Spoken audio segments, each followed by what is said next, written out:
Hi friends. If you're enjoying my videos, please hit the like button.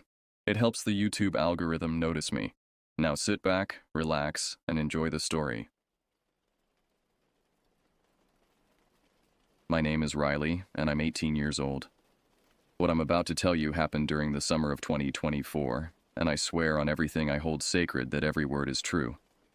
This isn't my first encounter with something unexplainable, but it was by far the worst.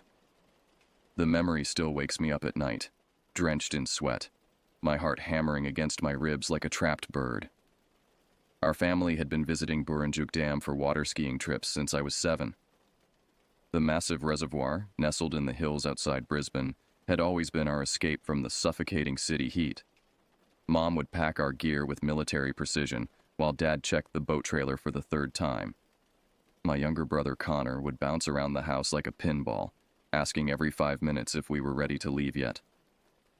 The drive always took 4 hours, winding through increasingly remote countryside until civilization seemed like a distant memory. That particular trip felt different from the moment we left our driveway. The radio kept cutting to static despite Dad fiddling with the antenna. Mom seemed unusually quiet, staring out the passenger window with an expression I couldn't read. Even Connor had stopped his usual chatter after the first hour. By the time we reached the dam's entrance gates, darkness had swallowed the landscape whole. The security booth sat like a lonely island in a sea of black, its fluorescent light buzzing and flickering intermittently. The elderly guard who emerged looked like he hadn't smiled in decades, his weathered face mapped with deep lines that seemed to spell out warnings I couldn't understand. While my family handled the check-in process, I remained in the back seat, finishing a video on my phone. The screen's glow created a small bubble of normalcy in the growing unease that had settled over me like a heavy blanket. When the video ended, I looked up to survey our surroundings through the car windows. The dam stretched out before us, its dark surface reflecting nothing but void. Twisted eucalyptus trees lined the shoreline, their pale bark appearing almost skeletal in the weak light from the security booth. Something about the way they swayed in the windless night made my stomach clench. But it was more than just the trees. The entire place felt wrong, as if we had driven into somewhere we weren't supposed to be. That's when I first felt it watching me. The sensation started as a prickling at the base of my neck, the kind of awareness that makes every animal instinct scream danger. I turned slowly in my seat, scanning the tree line beyond the parking area. At first, I saw nothing but shadows layered upon shadows. Then, like a photograph developing in slow motion, I began to make out a shape that didn't belong. 2 points of red light hovered at what would be eye level for something impossibly tall. They weren't moving, just fixed on our car with an intensity that made my mouth go dry. I blinked hard, hoping it was just my imagination playing tricks on me. But when I opened my eyes, those red points had moved closer. Panic rising in my throat, I spun around to look out the opposite window, and what I saw there nearly stopped my heart entirely. The thing stood no more than 10 feet from our car, close enough that I could make out details that would burn themselves into my memory forever. Its face was the color of old bone, stretched tight over a skull that seemed too large for any natural creature. But it was the eyes that held me frozen. They glowed like hot coals, not with any light source I could identify, but with something that seemed to come from within. The lower half of its face was the stuff of nightmares. Its jaw appeared to have been split down the middle, creating 2 separate mandibles that hung at unnatural angles. What I had initially thought was fur was actually patches of something dark and matted, clinging to gaunt limbs that looked like they might snap under their own weight. The creature's entire body twitched and jerked as if electricity was running through it in random bursts.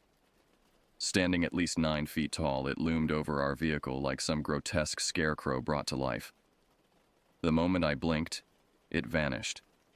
Not gradually, not by stepping back into the shadows, but simply gone as if it had never been there at all.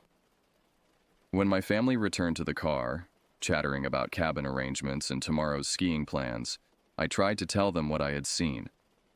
but the words came out in a jumbled rush that made me sound like I was having some kind of breakdown. Dad glanced at me in the rearview mirror with concern, while Mom suggested I might be getting carsick from the long drive. Connor just rolled his eyes and muttered something about his dramatic older brother under his breath.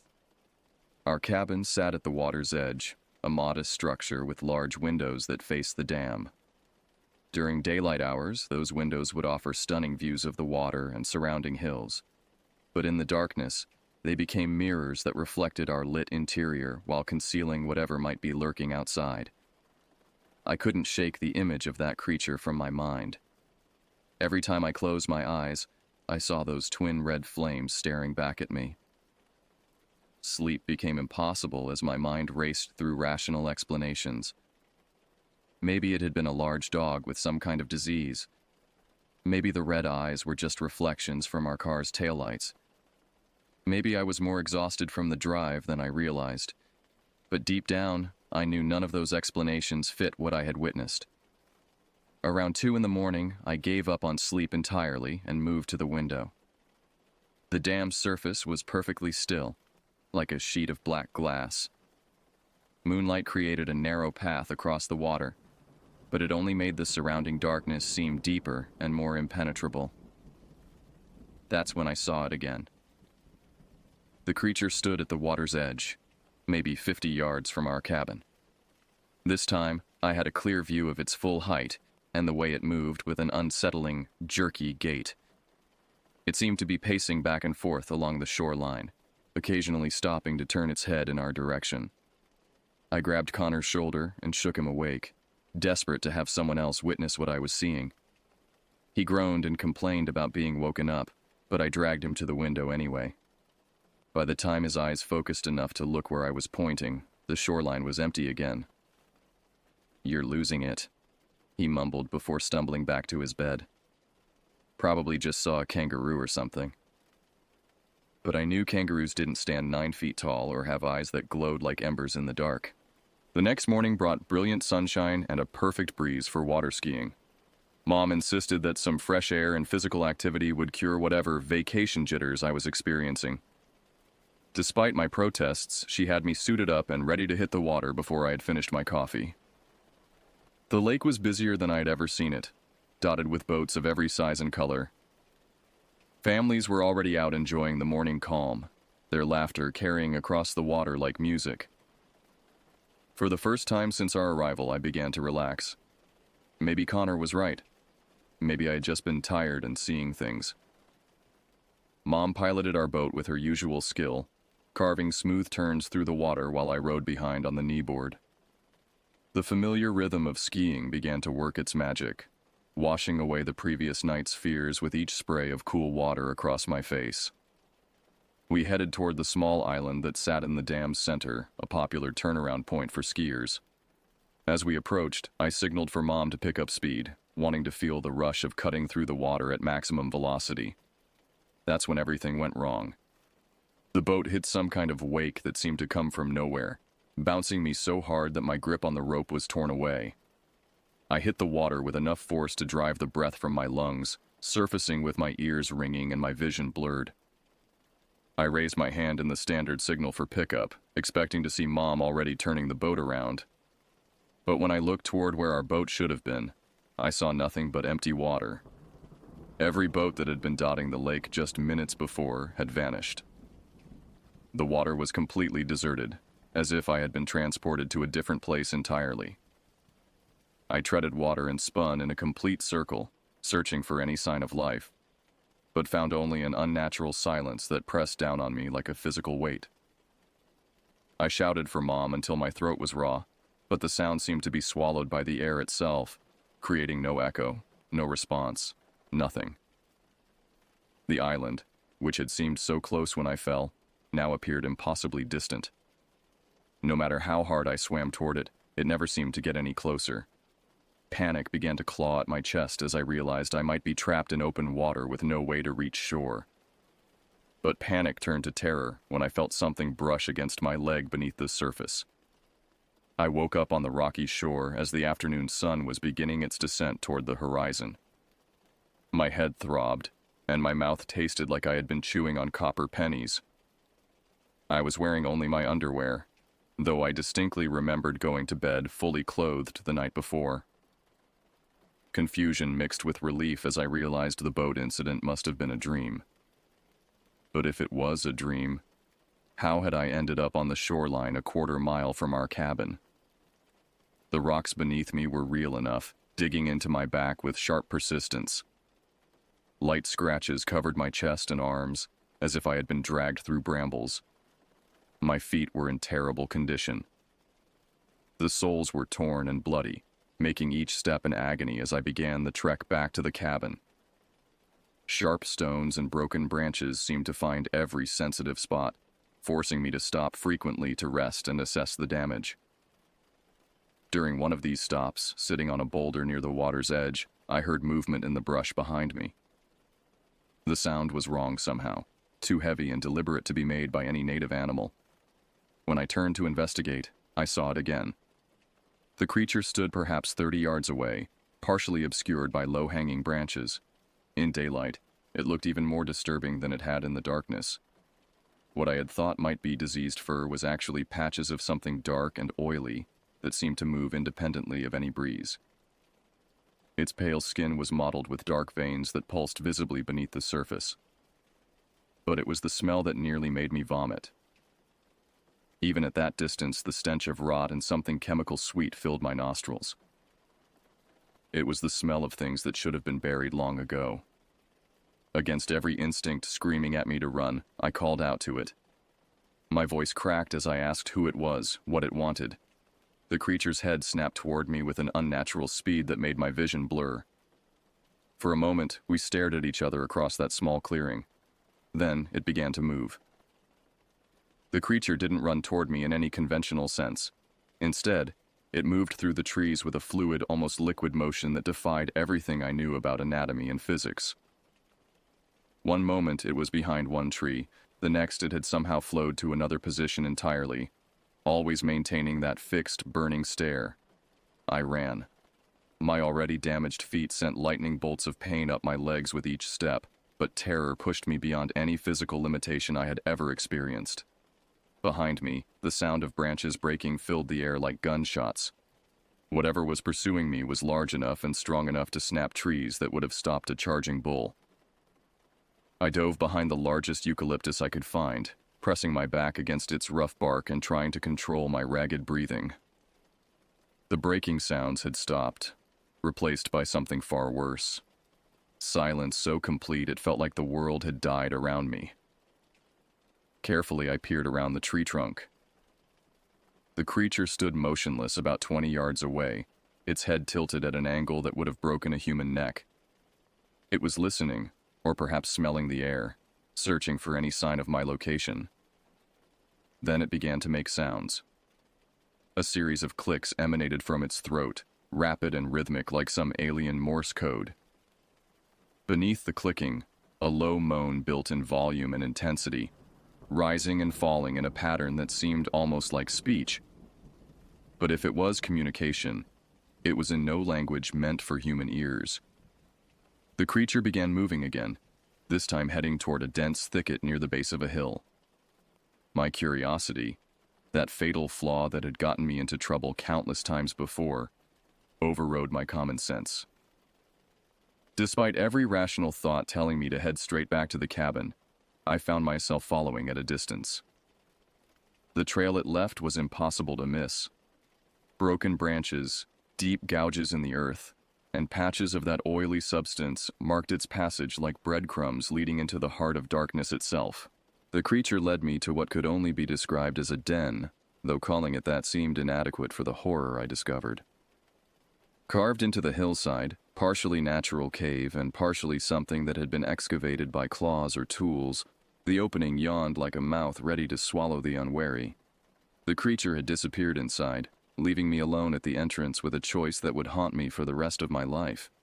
I could turn around, go back to the cabin, and try to convince myself that none of this was real. Or I could step into that darkness and finally learn the truth about what I had been seeing. Curiosity won, as I somehow knew it always would. The stench hit me like a physical blow as soon as I crossed the threshold. It was the smell from earlier, but concentrated to an almost unbearable degree. Decay, chemicals, and something else I couldn't identify but that made my lizard brain scream warnings about disease and death. As my eyes adjusted to the gloom, details began to emerge that turned my stomach and confirmed my worst fears. Bones were scattered across the floor of the cave, some clearly animal, but others that looked disturbingly human-like in their proportions. They had been gnawed and cracked, with marrow extracted in ways that spoke of both hunger and intelligence. But it was the collection of personal items that truly terrified me. Cell phones, wallets, jewelry, medication bottles, even articles of clothing were arranged around the cave's perimeter like trophies. Some looked recent, with screens still intact and leather still supple. Others appeared to have been there for months or even years, corroded and weathered by time and the cave's humid atmosphere.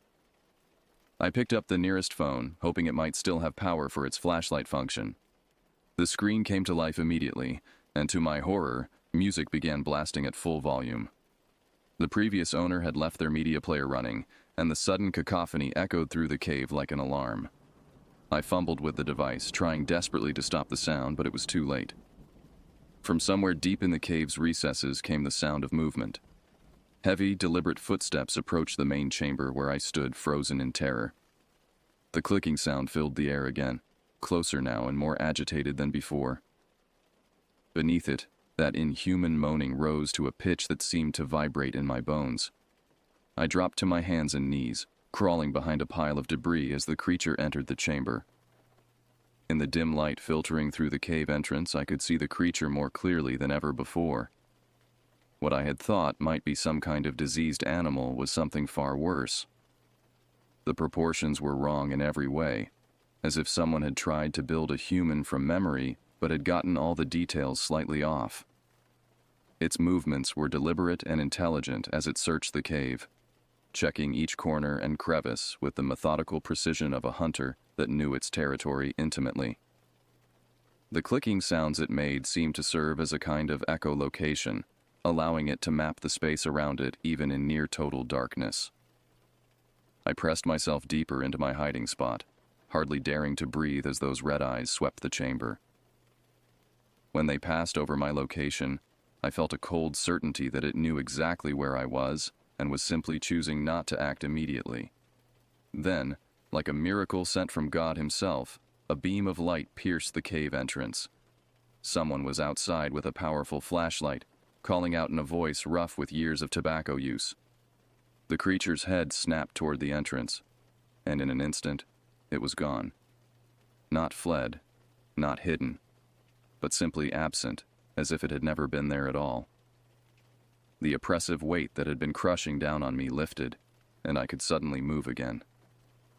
I scrambled toward the entrance, bursting into the blessed darkness of night where an old man in ranger's clothes stood with his flashlight. He took one look at my condition, bloody, half-naked, and clearly traumatized, and asked what had happened. When I tried to explain, he held up a weathered hand to stop me. His eyes held a knowledge that chilled me even more than the creature had. He knew. He had seen others like me before, others who had encountered what lived in these hills. "You're not the first," he said simply, "and you won't be the last. But if you know what's good for you, you'll never speak of this to anyone official. The Rangers don't want to hear it, and the police sure as hell don't." He walked me back to the cabin where my parents were waiting with worry etched deep in their faces. They had been searching for me for hours, unable to understand how I had simply vanished from my bed. I told them I had gotten lost trying to find the bathroom outside, a lie that satisfied no one, but that we all agreed to accept. We left the next morning, cutting our vacation short by 3 days. During the drive home, I stared out the back window, watching Burrinjuk Dam shrink in the distance. I told myself I was safe now, that whatever lived in those hills couldn't follow us back to the city. But that night, Connor came into my room with fear in his eyes that I recognized all too well. "Riley," he whispered, "there's something outside my window." When we looked out into our suburban backyard, We saw nothing but the usual garden and fence. But I knew that didn't mean we were safe. Some things, once they have your scent, never stop hunting. The scratches on my chest took weeks to heal, but the memory of those red eyes burning in the darkness will stay with me forever. I still wake up some nights, certain I can smell that chemical-sweet stench of decay, and I find myself checking and rechecking the locks on our doors and windows. They say curiosity killed the cat, but sometimes curiosity does worse than kill. Sometimes it shows you things that should stay hidden, things that prove the world is far stranger and more dangerous than we pretend it is. And sometimes those things follow you home.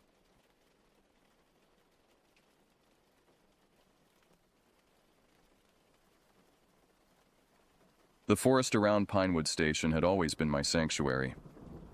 After 4 years as a ranger, I'd grown accustomed to its moods. The way sunlight dappled through leaves in summer, how fog clung to the ground on autumn mornings, even the eerie stillness that descended during winter storms. But that night in early October, something felt fundamentally wrong about the place I'd come to love. I arrived for the night shift at 10 p.m., my boots crunching on the gravel parking lot as I approached the weathered cabin that served as our outpost. Rain had been threatening all day, and the air hung heavy with moisture and unease. Overhead, clouds obscured the stars, leaving only occasional glimpses of a waning moon that cast weak, shifting light across the clearing. "Evening, Will," I called out as I stepped through the door, shaking moisture from my jacket. The station's interior should have felt familiar and comforting. The worn wooden desk with its ancient radio equipment, the small kitchenette in the corner, the maps of Hollow Grove Wilderness area covering the walls. Instead, the space felt unnaturally confined, as if the walls had inched closer while I wasn't looking. Will glanced up from the logbook, his expression tense. "Hey, Nora, glad you're here. It's been quiet." Something in his tone made me pause. In our line of work, quiet usually meant good. No lost hikers, no forest fires, no trouble. But the way he said it suggested otherwise. "Anything I should know about?" I asked, hanging my jacket on the peg by the door. "Nothing concrete." Will closed the logbook with a deliberate movement. "Just a feeling. Been getting calls from campers in the north section. They keep reporting noises after dark. Voices that aren't quite voices. Movement at the edge of their campsites." I nodded slowly. "Probably just wildlife. Deer get pretty bold this time of year." That's what I told them. Will stood and gathered his things. "But keep your radio close tonight. I just can't shake this feeling that something's off." After Will left, I settled into the night's routine, checking weather reports, reviewing trail conditions, and monitoring the emergency frequency. Outside, the wind picked up, sending branches scratching against the station's roof like fingernails. I tried to focus on paperwork, but my attention kept drifting to the windows, now reflecting the interior lights like black mirrors. Around midnight, the radio crackled to life. "Pinewood, this is Tanner. You there, Nora?" The voice belonged to Stephanie, who was stationed at the eastern lookout. I reached for the handset. "Reading you, Tanner. Everything okay?" "Just checking in. Have you been outside in the last hour?" Her voice sounded oddly strained. "No, why?" A pause. "I thought I saw lights in the woods about half a mile from your position. Moving lights, like flashlights, but they weren't following any trail." I moved to the window, peering into the darkness. "Campers, maybe? Or poachers?" "Maybe." Another pause. But they were moving too, synchronized, like they knew exactly where they were going. I felt the first real stirring of unease. "Want me to check it out?" "No," she said quickly. "Just stay alert. Something doesn't feel right tonight." After signing off, I found myself unable to settle. The station suddenly felt too isolated, a tiny island of light in a vast ocean of darkness. I'd spent countless nights here alone, but never before had I felt so intensely watched. At 2 a.m., I decided to step outside for a routine perimeter check. The moment I opened the door, the forest's atmosphere hit me. A wall of cold, damp air carrying the scent of wet leaves and something else I couldn't identify. Something acrid and wrong. My flashlight cut a weak cone through the darkness as I walked the station's perimeter. Every sound seemed amplified, the crunch of leaves under my boots, the drip of moisture from branches, the distant call of an owl. Nothing looked out of place, yet I couldn't shake the sensation of eyes tracking my movement. Near the woodshed, my beam caught something unusual, a small arrangement of twigs on the ground, too deliberate to be natural. I crouched for a closer look. Someone had arranged thin branches in a crude star pattern, with what looked like animal bones placed at each point. A cold knot formed in my stomach. This was no random forest debris. Someone had been here, and recently. Back inside, I radioed Stephanie, describing what I'd found. "Don't touch it," she warned. "There have been reports of similar things near abandoned campsites. The district supervisor thinks it might be connected to some kind of local ritual, maybe kids messing around." "You don't sound convinced," I noted. "I'm not." Her voice dropped lower. "Hollow Grove has always had stories, Nora, long before it became a wilderness area. Indigenous people avoided certain parts of these woods. Early settlers reported strange disappearances." I swallowed hard. "You're not usually one for ghost stories." "It's not about ghosts," she replied. "It's about respect. Some places don't want us there. And I think something in these woods is making that very clear." After we signed off, I found myself checking the locks on the doors and windows, drawing the blinds tight. The wind had picked up again, and rain began to patter against the roof. I tried to concentrate on my reports, but every unexpected noise made me tense. Around 4 a.m., I heard it, a sound so subtle I might have missed it if I hadn't been so on edge. A soft scraping against the station's back wall, like someone dragging their fingers across the wooden siding. I froze, my pen hovering above half-completed paperwork. The scraping continued, moving slowly around the perimeter of the building. It wasn't random, it was methodical, as if someone was testing every inch of the structure for weakness. I grabbed my flashlight and service pistol, though regulation forbade using weapons, except in life-threatening situations. With my heart hammering against my ribs, I approached the window nearest to the sound. Carefully, I parted the blinds a fraction of an inch. At first, I saw nothing but darkness and the glistening surfaces of rain-soaked trees. Then, movement caught my eye. A figure stood at the edge of the clearing, just where the station's exterior light faded into shadow. It was tall and motionless, its features obscured by what looked like a hooded coat. Despite the pouring rain, it made no move for shelter, simply standing there, facing the station, watching. I let the blind fall back and retreated to the desk, radio in hand. But before I could call for backup, the lights flickered once, twice, and went out. The station plunged into darkness, broken only by the weak glow of emergency lights. In that moment of primal fear, with rain drumming on the roof and wind howling through the trees, I understood what the forest had been trying to tell me all along. We were not alone, and we were not welcome. Morning came with a fragile sense of relief. As sunlight filtered through the blinds, casting long rectangles across the station floor, I found myself questioning the events of the night. Had I really seen a figure standing in the rain, or had exhaustion played tricks on my mind?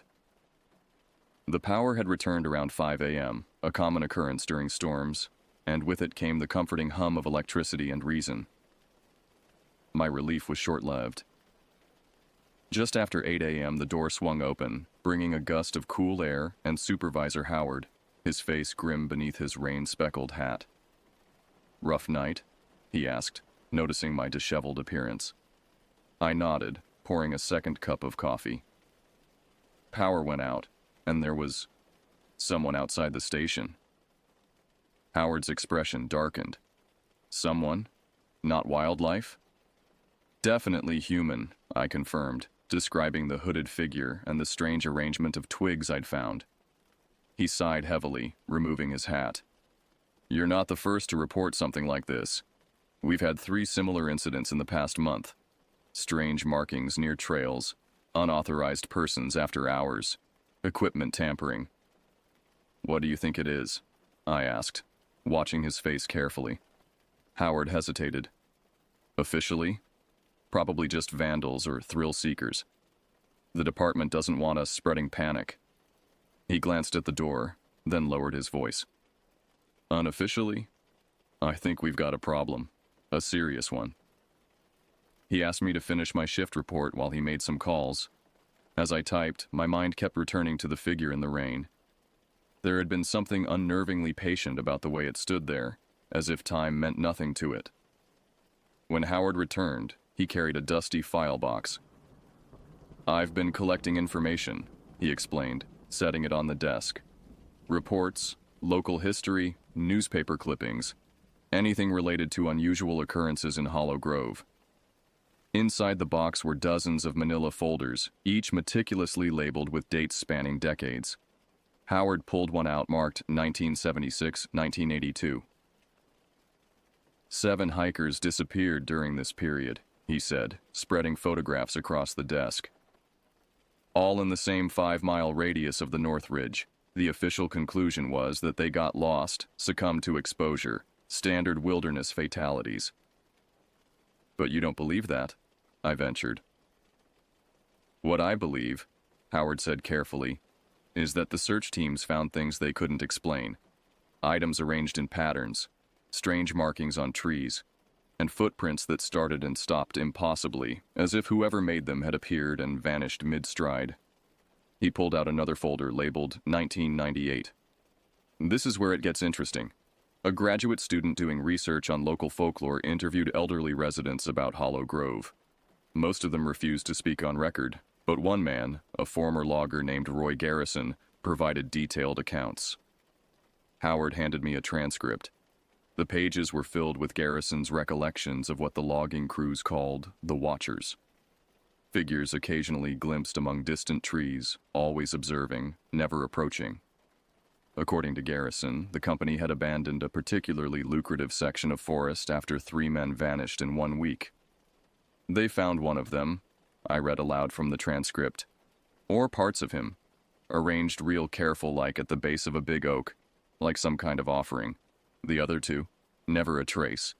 The interview continued with Garrison's claims that the Watchers weren't supernatural but human, members of what he called the Grove, a secretive group that had inhabited the deep forest for generations, protecting territory they considered sacred. "Do you think there's any truth to this?" I asked, feeling a chill despite the station's warmth. Howard shrugged. "I think these woods have secrets, and I think someone doesn't want us uncovering them." Throughout the day, rangers from other stations reported in. 2 mentioned finding similar twig arrangements near their outposts. Another described how his motion sensor cameras had been found neatly disassembled, the memory cards missing. Each incident on its own might have been dismissed as vandalism or wildlife interference. Together they formed a pattern that couldn't be ignored. By afternoon, the rain had stopped, and I joined Howard and 2 other rangers, Camilla and Ben, for a sweep of the area surrounding Pinewood Station. The forest felt different in daylight, less threatening but somehow more secretive, as if it had drawn a veil over the evidence of the previous night's disturbances. We found nothing at first.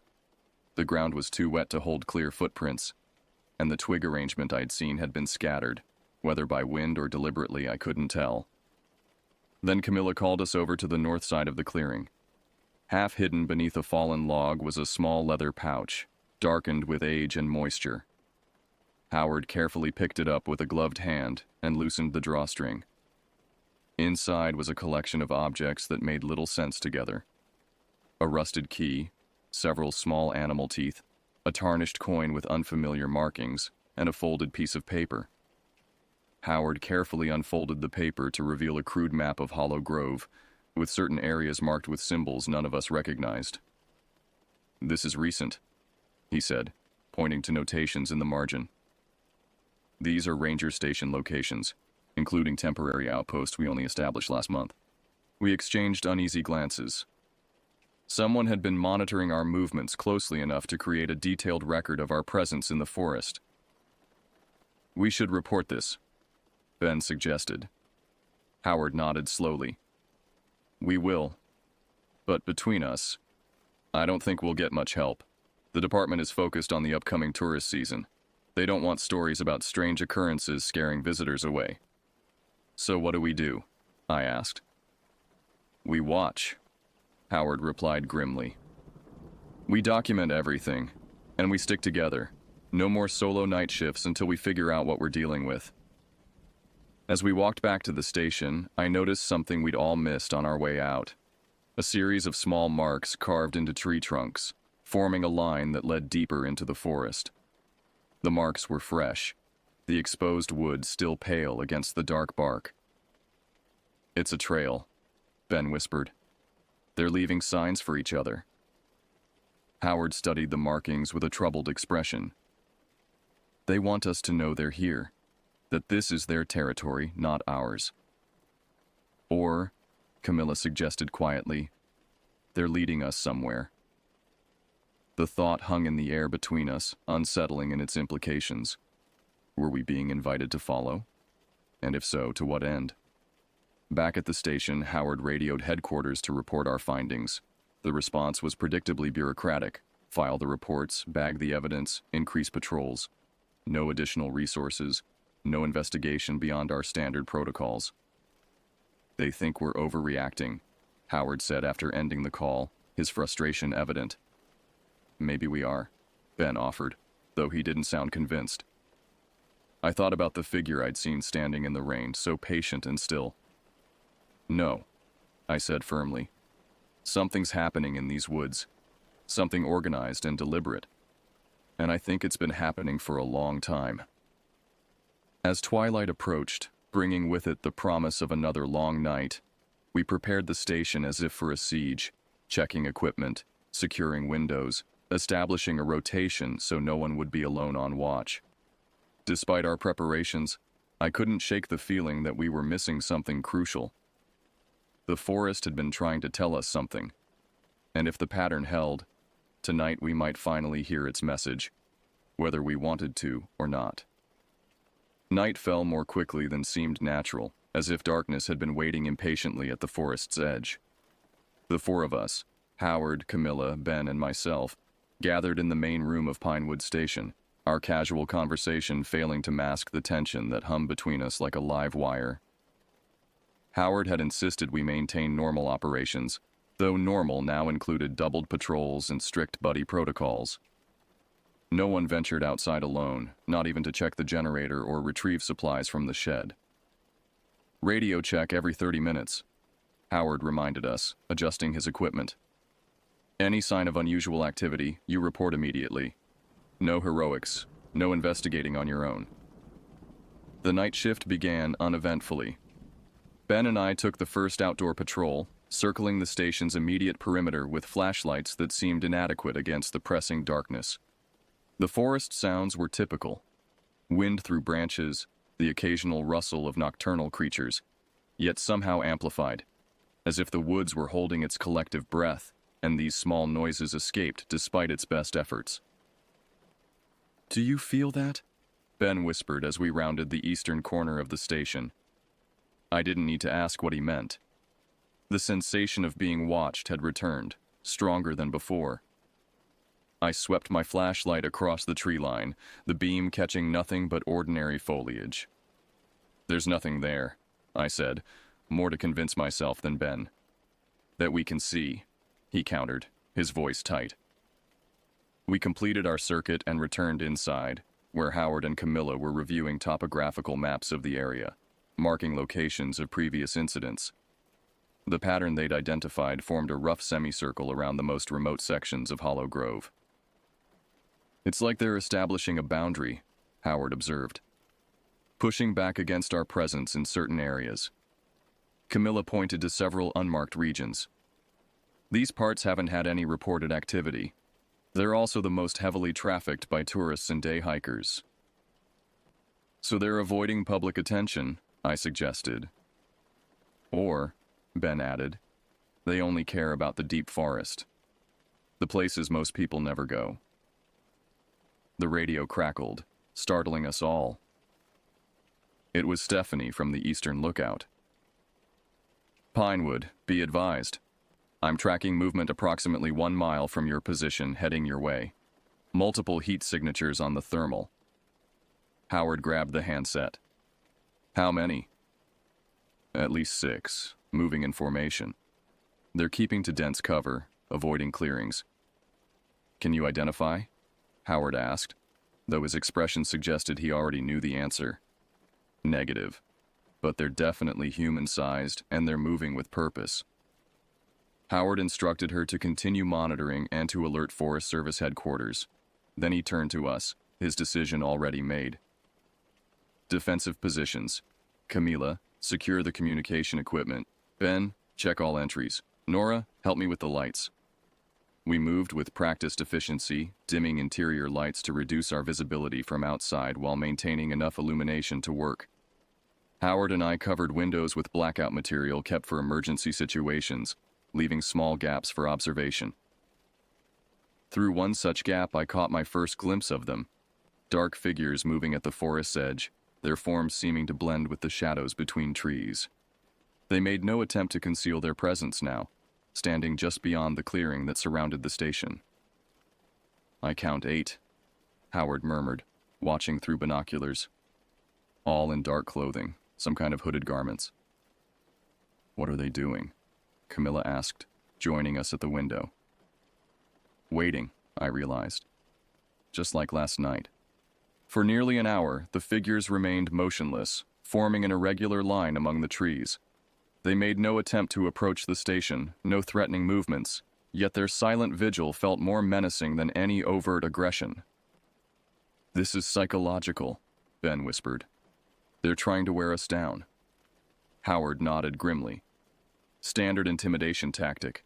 Create uncertainty, generate fear, force a mistake. It's working, Camilla admitted.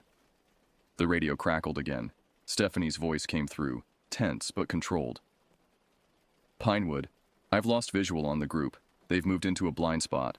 Headquarters is sending backup. ETA 40 minutes. Howard acknowledged the message, then turned to us. They won't wait that long. Whatever they're planning, it'll happen soon. He was right. Moments later, the station's exterior sensors triggered, indicating movement near the western wall, the side opposite from where we'd been observing the watchers. They've split up, Howard realized. The ones we saw were a distraction. A sharp crack echoed through the station as something struck a window, not hard enough to break the glass, but with sufficient force to send a spiderweb of cracks across its surface. Then another window, and another, impacts coming from all sides in rapid succession.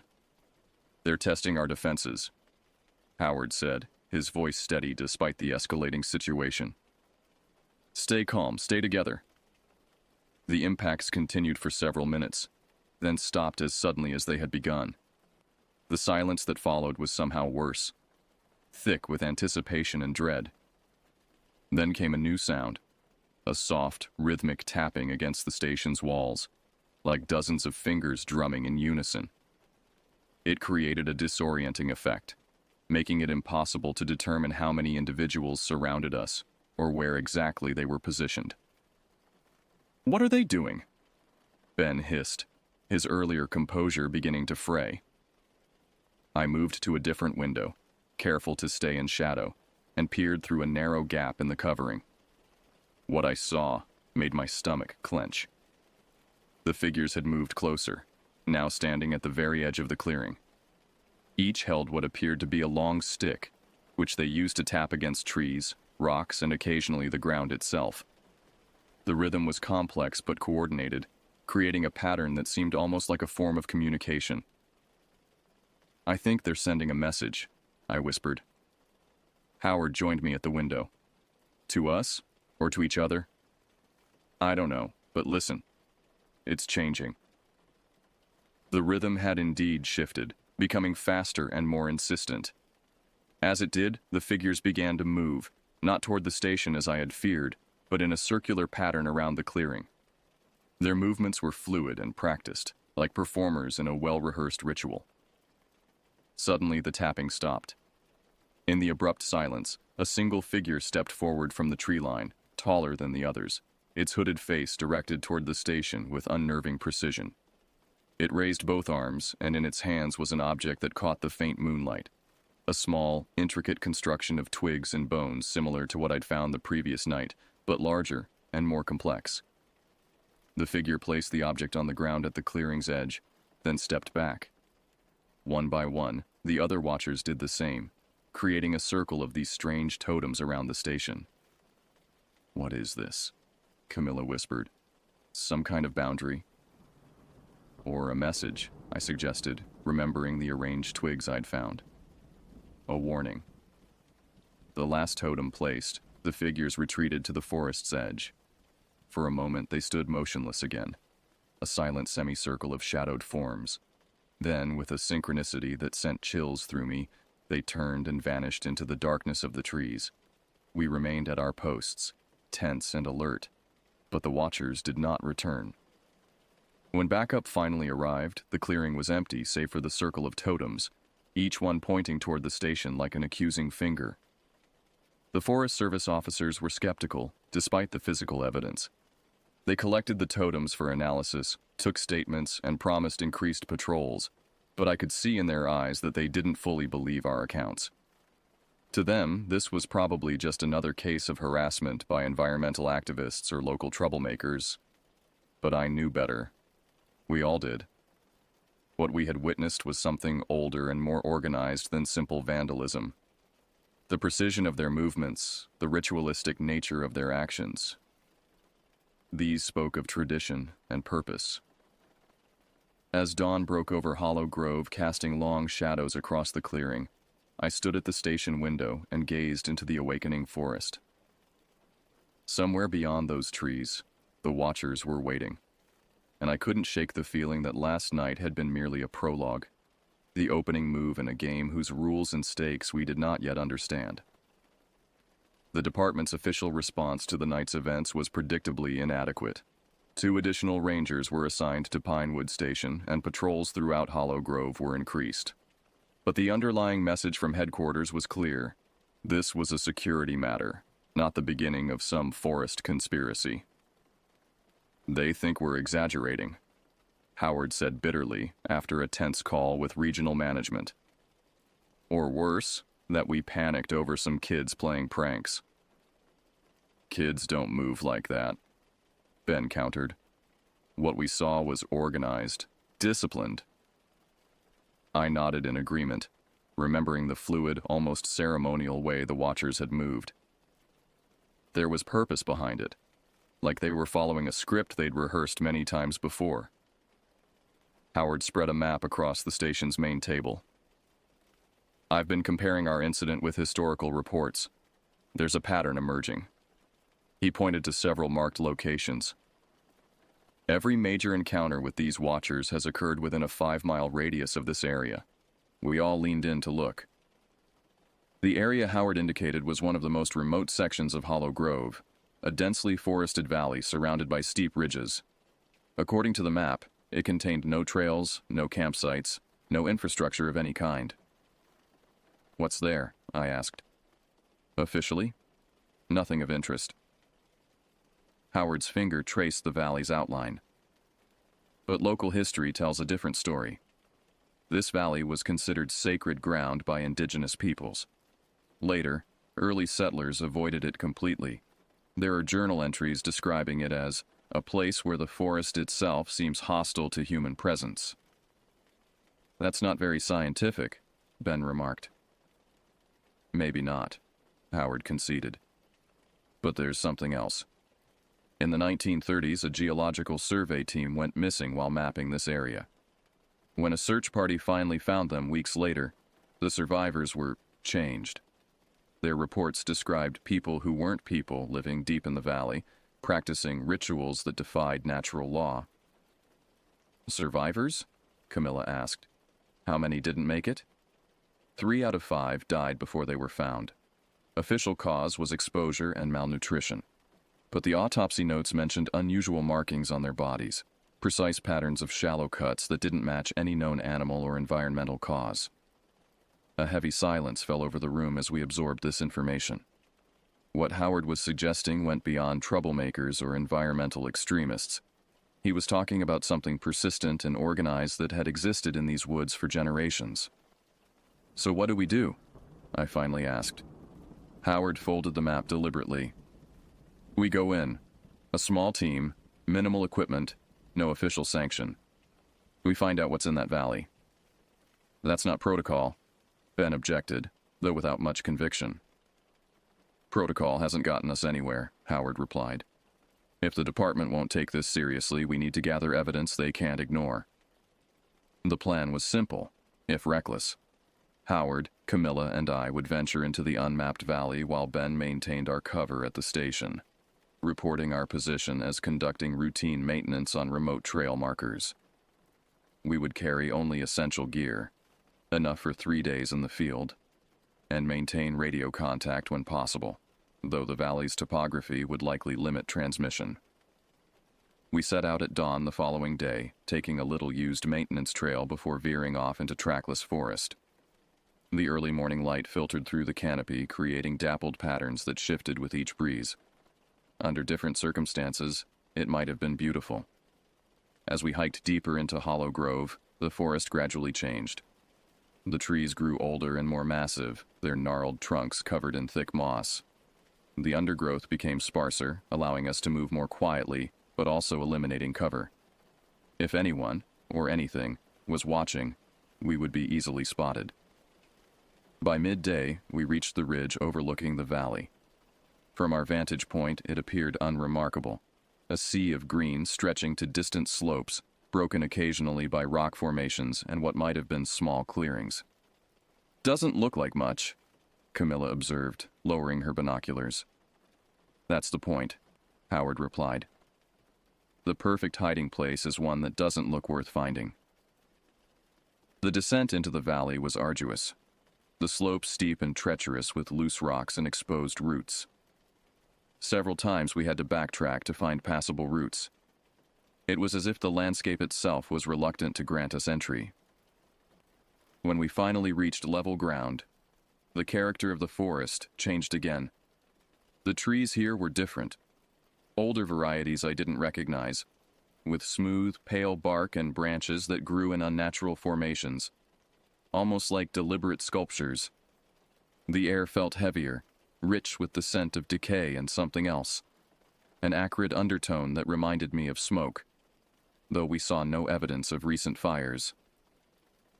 "Check this out," Camilla called softly from several yards ahead.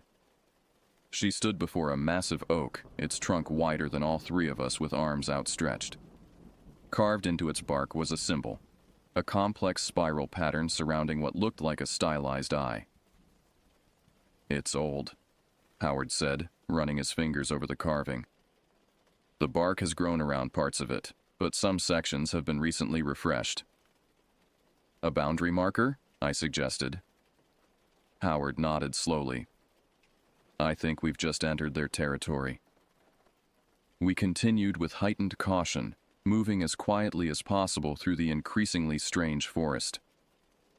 The usual woodland sounds, birdsong, rustling leaves, the occasional scurry of small animals, had diminished to near silence. The only constant was a soft, persistent wind that seemed to come from everywhere and nowhere, carrying whispers just below the threshold of comprehension. Late in the afternoon, we found the first clear evidence of human presence. A narrow path worn through the undergrowth, too regular to be an animal trail. It wound between trees, occasionally marked with small piles of stones or sticks arranged in patterns similar to the totems we'd seen at the station. "Should we follow it?" I asked, eyeing the path with apprehension. Howard hesitated, which was unusual for him. "Yes, but we maintain distance. If this leads to their camp or settlement, we observe only. No contact." The path led us deeper into the valley, gradually descending toward what our map indicated might be a water source. As we walked, I became increasingly aware of subtle changes in our surroundings. Trees with bark stripped in precise patterns, small clearings where the ground had been swept clean of debris, and occasionally, objects hanging from branches. Bundles of feathers, small bones, tarnished metal pieces strung together to create wind chimes that produced discordant notes. "This isn't random," Camilla whispered. "These are markers of some kind. A system. Or a language," I suggested, remembering the rhythmic tapping from the night before. The path eventually opened into a larger clearing dominated by a massive stone formation, a natural outcropping that had been augmented with carefully placed smaller stones to create what appeared to be an altar or platform. The ground around it was bare earth, packed hard by frequent use. "This is a gathering place," Howard said, his voice hushed with both awe and unease. "Look at the wear patterns. People stand here regularly, in formation." We approached cautiously. The stone platform bore markings similar to those we'd seen on trees, but more elaborate. Concentric circles, spiraling lines, and what might have been crude representations of human figures, all deeply carved into the rock surface.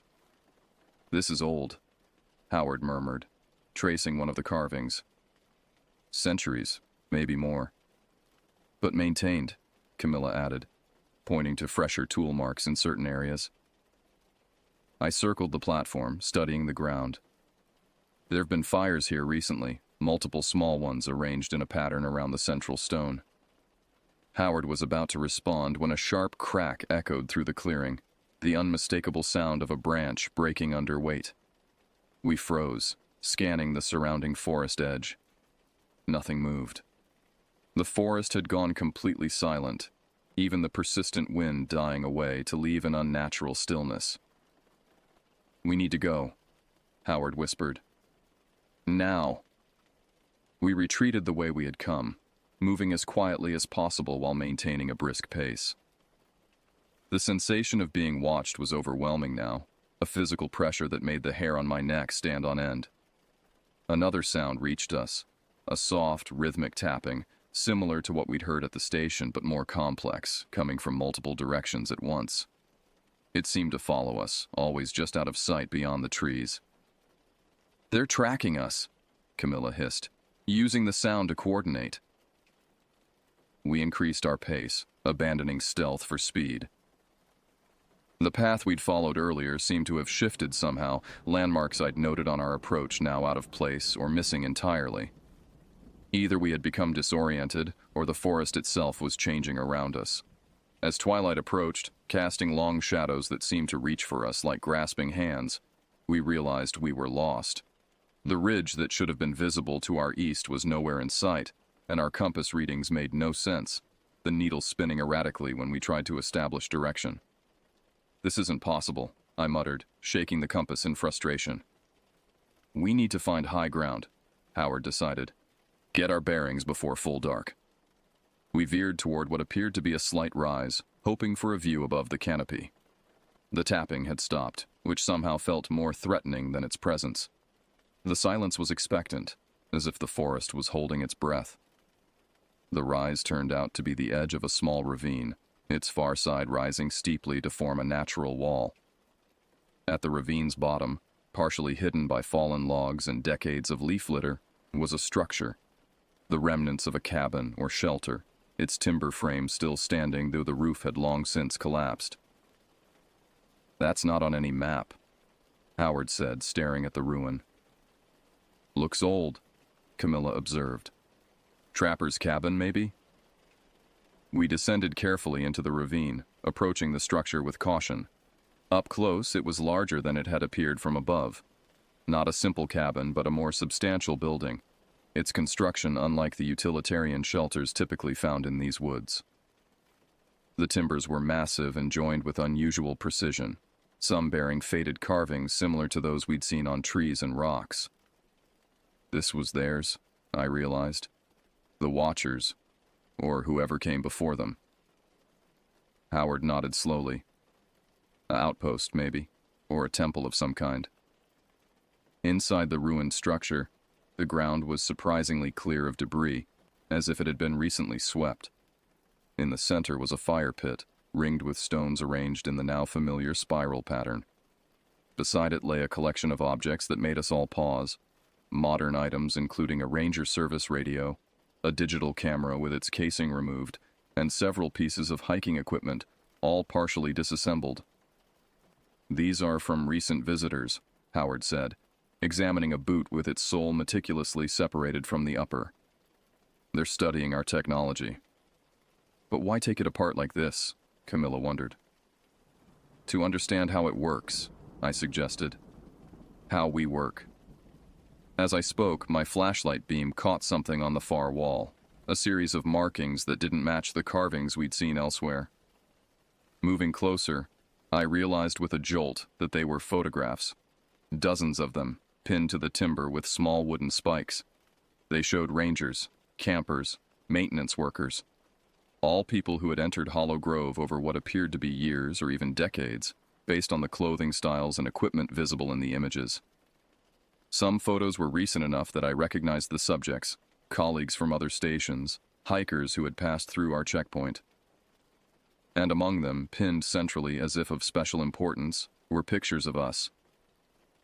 Howard checking equipment outside Pinewood Station. Camilla on patrol along the eastern ridge. Me, standing at the station window, looking out into the forest. Taken, I realized with a chill, on the night I'd first sensed something watching. "They've been monitoring us all along," Howard whispered. "Learning our patterns, our weaknesses." "Why?" Camilla asked, her voice tight with fear. Before anyone could respond, a sound reached us from outside, the now familiar tapping, but louder and faster than before, coming from all directions at once. With it came voices, low and guttural, speaking words I couldn't understand, but which carried unmistakable purpose and authority. We extinguished our lights immediately, crouching in the darkness of the ruined structure. Through gaps in the timber walls I could see movement. Figures approaching through the gathering darkness, some carrying what appeared to be torches that cast wavering light across the ravine floor. "We're surrounded," Howard breathed, barely audible. The tapping grew louder, more insistent. The figures drew closer, their forms becoming visible in the torchlight. Tall, wrapped in dark garments that seemed to absorb rather than reflect light, their faces obscured by deep hoods. They moved with the same fluid coordination we had witnessed at the station, but here, in what was clearly their domain, there was an added confidence to their movements, a certainty that spoke of absolute control. As they formed a circle around the ruined structure, their tapping reached a crescendo, then stopped abruptly. In the sudden silence, a single figure stepped forward, taller than the rest, its hooded face turning slowly as if scanning the building's interior. Though I couldn't see its eyes, I felt the moment its gaze found me, a sensation like ice water flooding my veins. It raised one hand, and in a voice that seemed to resonate from the earth itself, spoke a single word I somehow understood despite its strangeness. "Come." Time seemed to stretch and distort in the moments that followed. Howard motioned for us to stay hidden, his expression grim but resolute. Outside, the watchers remained in their perfect circle, torchlight casting their elongated shadows across the ravine floor. The leader who had spoken stood motionless, hand still raised, waiting. "Options?" Camilla whispered, her voice barely audible. Howard glanced around the ruined structure, assessing our position. "Two choices. We stay and hope they leave, or we make a break for it while we still have some visibility." "They know we're here," I pointed out. "They've been tracking us all day." "And they could have ambushed us at any point," Camilla added. "But they waited until we found this place." "Why?" The realization dawned on me slowly. "Because they wanted us to see it. The photographs, the dismantled equipment, it's a message." Howard nodded grimly. "A demonstration of how much they know about us, about our world." "So what do we do?" Camilla pressed. Howard was silent for a long moment, weighing invisible options. Finally, he straightened. "We talk to them. That's insane, Camilla hissed. Is it? Howard countered. They've had multiple opportunities to harm us, at the station, on the trail, here, but they haven't. They're communicating, in their way. And if you're wrong? I asked. Howard's smile was tight. Then you two run while I create a diversion. Before we could object, he moved toward the entrance, stepping into the open doorway where he would be visible to those outside. I followed close behind, unwilling to let him face this alone. After a moment's hesitation, Camilla joined us. The watchers remained motionless as we emerged, their faces hidden in the shadows of their hoods. Only the leader moved, lowering its outstretched hand and taking a single step forward. "We mean no harm," Howard said, his voice steady despite the tension I could feel radiating from him. "We're forest rangers. We protect these woods, just as you seem to." The leader tilted its head slightly, a disconcertingly human gesture that somehow emphasized how inhuman the rest of its bearing was. When it spoke again, the words were in English, though heavily accented with sounds I couldn't place. "You protect nothing," it said. "You bring the destroyers, the takers, the blind ones who see trees as lumber and rivers as sewers." Howard shook his head. "That's not true. Our job is conservation, preservation." "Your job," the figure interrupted, "is to manage, to control, to tame what should remain wild." It gestured toward the forest around us. "This place has guardians already. It has had them since before your kind built cities of stone and steel." "Who are you?" I asked, unable to contain my curiosity despite the danger. The figure turned toward me, and though I couldn't see its face, I felt its attention like a physical weight. "We are the Grove," it replied simply. "We have always been the Grove." "The Sacred Valley," Howard murmured. "The place settlers avoided." "They were wiser than you," the figure said. "They knew when to respect boundaries." Camilla stepped forward slightly. "The totems at our station, the markings on trees. They're warnings, aren't they? Boundaries we shouldn't cross." "Yes." The figure gestured, and one of the others approached, carrying something wrapped in dark cloth. "For generations we have marked the borders of our domain. For generations, your kind has ignored them." The second figure unwrapped the cloth, revealing a collection of small objects. Park service badges, camera lenses, fragments of scientific equipment. Artifacts from those who had ventured too deep into Hollow Grove and never returned. "These belonged to people," Howard said, his voice hardening. "People who disappeared in these woods." "People who trespassed," the leader corrected. "Who came with machines and chemicals and fire, who sought to measure and sample and categorize what cannot be understood through your science." "And you killed them for that?" I asked, horror rising in my throat. The figure was silent for a moment. "Some died. Others were sent away. A few understood and joined us." It gestured to the surrounding watchers. "We are not all born to the Grove. Some are chosen." The implications of this statement sent a chill through me. I studied the circle of hooded figures more carefully, wondering how many had once been hikers, researchers, or rangers who had ventured into these woods and never emerged. "What do you want from us?" Howard asked, cutting to the heart of the matter. "What we have always wanted," the leader replied. "Distance, respect. The recognition that some places in this world are not meant for your kind's expansion and exploitation." It gestured toward the ravine's edge. "Beyond that ridge lies our true domain, the heart of the Hollow. For centuries we have protected it from those who would destroy it through ignorance or greed. We will continue to do so." "By terrorizing rangers?" Camilla challenged. "By hanging totems and stalking our stations?" "By whatever means necessary," the figure replied without hesitation. "Your presence has expanded. Your trails and campsites encroach further each season. The machines you bring grow louder, more numerous. The visitors you guide leave trash and scars upon the land." "That's not fair," I objected. We work to minimize impact, to educate visitors.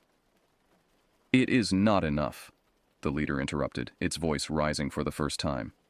It will never be enough so long as your kind views these woods as a resource to be managed rather than a power to be respected. Howard stepped forward, his hands open in a gesture of conciliation. Then help us understand. Show us what you're protecting. Maybe there's middle ground, a way for both our groups to coexist. The leader was motionless for a long moment, the torchlight reflecting off its hooded form in strange patterns. Then it turned and conferred briefly with several others, their voices too low for us to hear.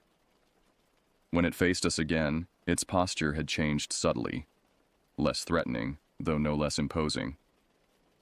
One of you may see, it declared, one witness to carry our message back to your people. Howard immediately stepped forward. I'll go. The leader shook its head. Not you. The leader stays as surety for the witness's return. It pointed directly at me. That one. She has eyes that see beyond surfaces.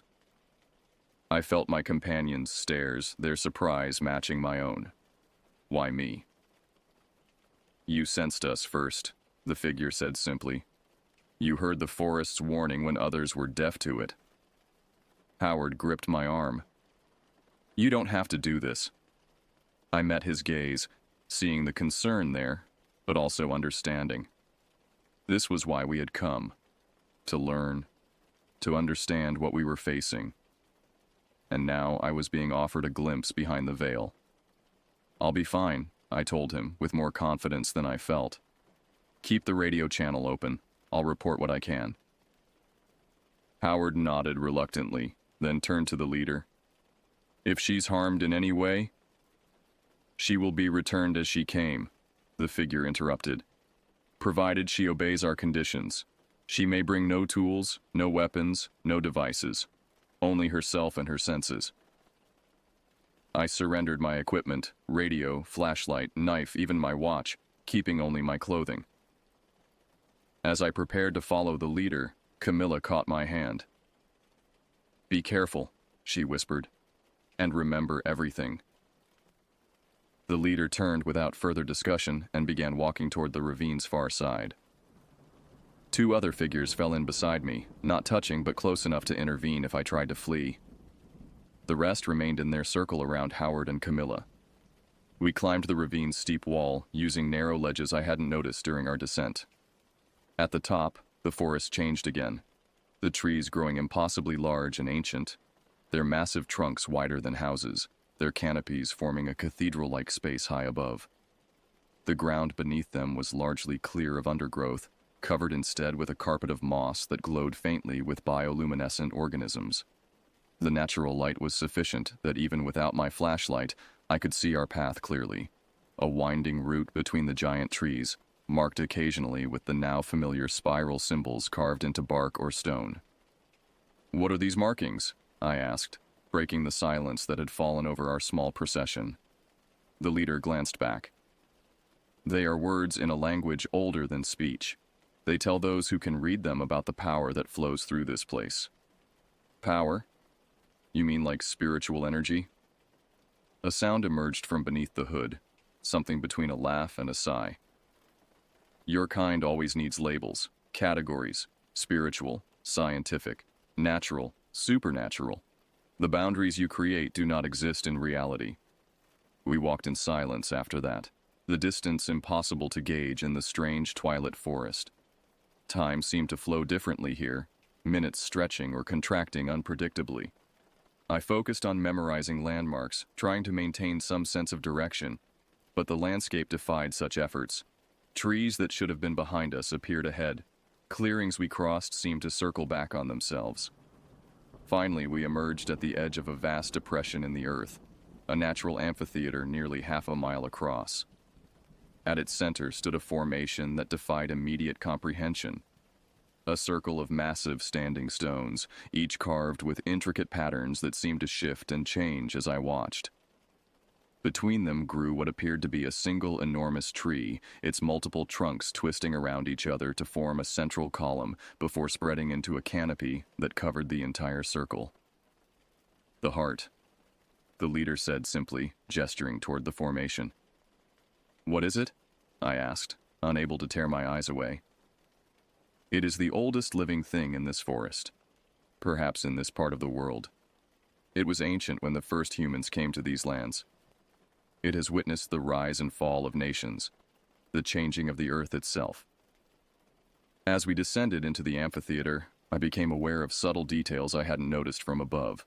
Smaller stones arranged in patterns radiating outward from the central circle, areas where the ground had been carefully shaped to form terraces, and most surprisingly, evidence of habitation. Structures were built into the landscape so seamlessly that they were nearly invisible until we were upon them. Dwellings formed from living trees bent and shaped over generations, their interiors illuminated by the same bioluminescent moss that lit our path. People moved among these dwellings, actual people, not the hooded figures who had escorted me. They wore simple clothing of leather and woven plant fibers, and they paused in their activities to watch our approach with expressions ranging from curiosity to outright hostility. "Your community," I said, understanding dawning. "You live here permanently." The leader nodded. "For countless generations, we are the grove's caretakers and its defenders." "And the hooded figures? The watchers?" "Our guardians. Those who patrol the boundaries and enforce our separation from the outside world." We approached the central tree, and up close, its scale was even more overwhelming. The combined trunks at its base must have been 30 feet in diameter, the bark deeply furrowed and covered in places with the spiral carvings I'd seen throughout the forest. "Why show me this?" I asked, turning to the leader. It reached up and, for the first time, lowered its hood. The face revealed was surprisingly ordinary, human, weathered by age and elements, with deep lines around the eyes and mouth that spoke of both hardship and laughter. An elderly woman with silver-white hair tied in complex braids gazed back at me, her eyes a startling amber color that reflected the bioluminescent light around us. "Because you must understand what you threaten," she said, her voice clearer now without the hood's muffling effect. "This is not just a place. It is a living system, one that has existed in balance for millennia. The heart regulates the entire forest, its water, its soil, the very air you breathe." She gestured toward the standing stones. "These were placed by our ancestors when they first found this valley and recognized its importance. They channel and direct the energy that flows from the heart, distributing it throughout Hollow Grove and beyond." "Energy?" I repeated, skepticism creeping into my voice despite the wonders around me. The woman's expression hardened slightly. "Call it what you will, life force, biological field. The name matters less than the reality." She touched the massive trunk beside us. "This organism produces compounds found nowhere else on Earth. It purifies water, enriches soil, generates airborne spores that protect surrounding plants from disease." "You're saying it's some kind of super tree? A biological anomaly?" "I'm saying it's the keystone of an ecosystem your science barely comprehends." She pointed toward the forest beyond the amphitheater. "Your logging operations to the north have already damaged some of its root system. Your campgrounds to the east bring hundreds of feet that compact the soil and disrupt fungal networks. The chemicals visitors leave behind, sunscreen, insect repellent, cleaning products, accumulate in the watershed. I thought of the environmental impact studies the Forest Service conducted, the conservation efforts we prided ourselves on. We try to minimize. You cannot minimize what you do not understand, she interrupted. Your people see individual trees, individual species. You miss the connections, the relationships, the whole. She led me around the massive trunk to where a section of bark had been damaged, revealing the wood beneath. Unlike any tree I'd seen, the exposed layers pulsed with faint light, a rhythmic illumination like a heartbeat. It is dying, she said simply. Slowly, but inevitably, unless the encroachment stops. And if it dies? I asked. though I suspected I knew the answer. Then Hollow Grove dies with it. The water turns toxic, the soil sterile, the air filled with pathogens usually kept in check. And then the decay spreads beyond the forest, to the farmlands, the towns, the cities that depend on the watershed. I stared at the pulsing light within the ancient tree, trying to process the implications. Why not tell someone, scientists, researchers, people who could study it, protect it properly? Her laugh was bitter. We have tried. Over generations, we have revealed ourselves to those we thought might understand.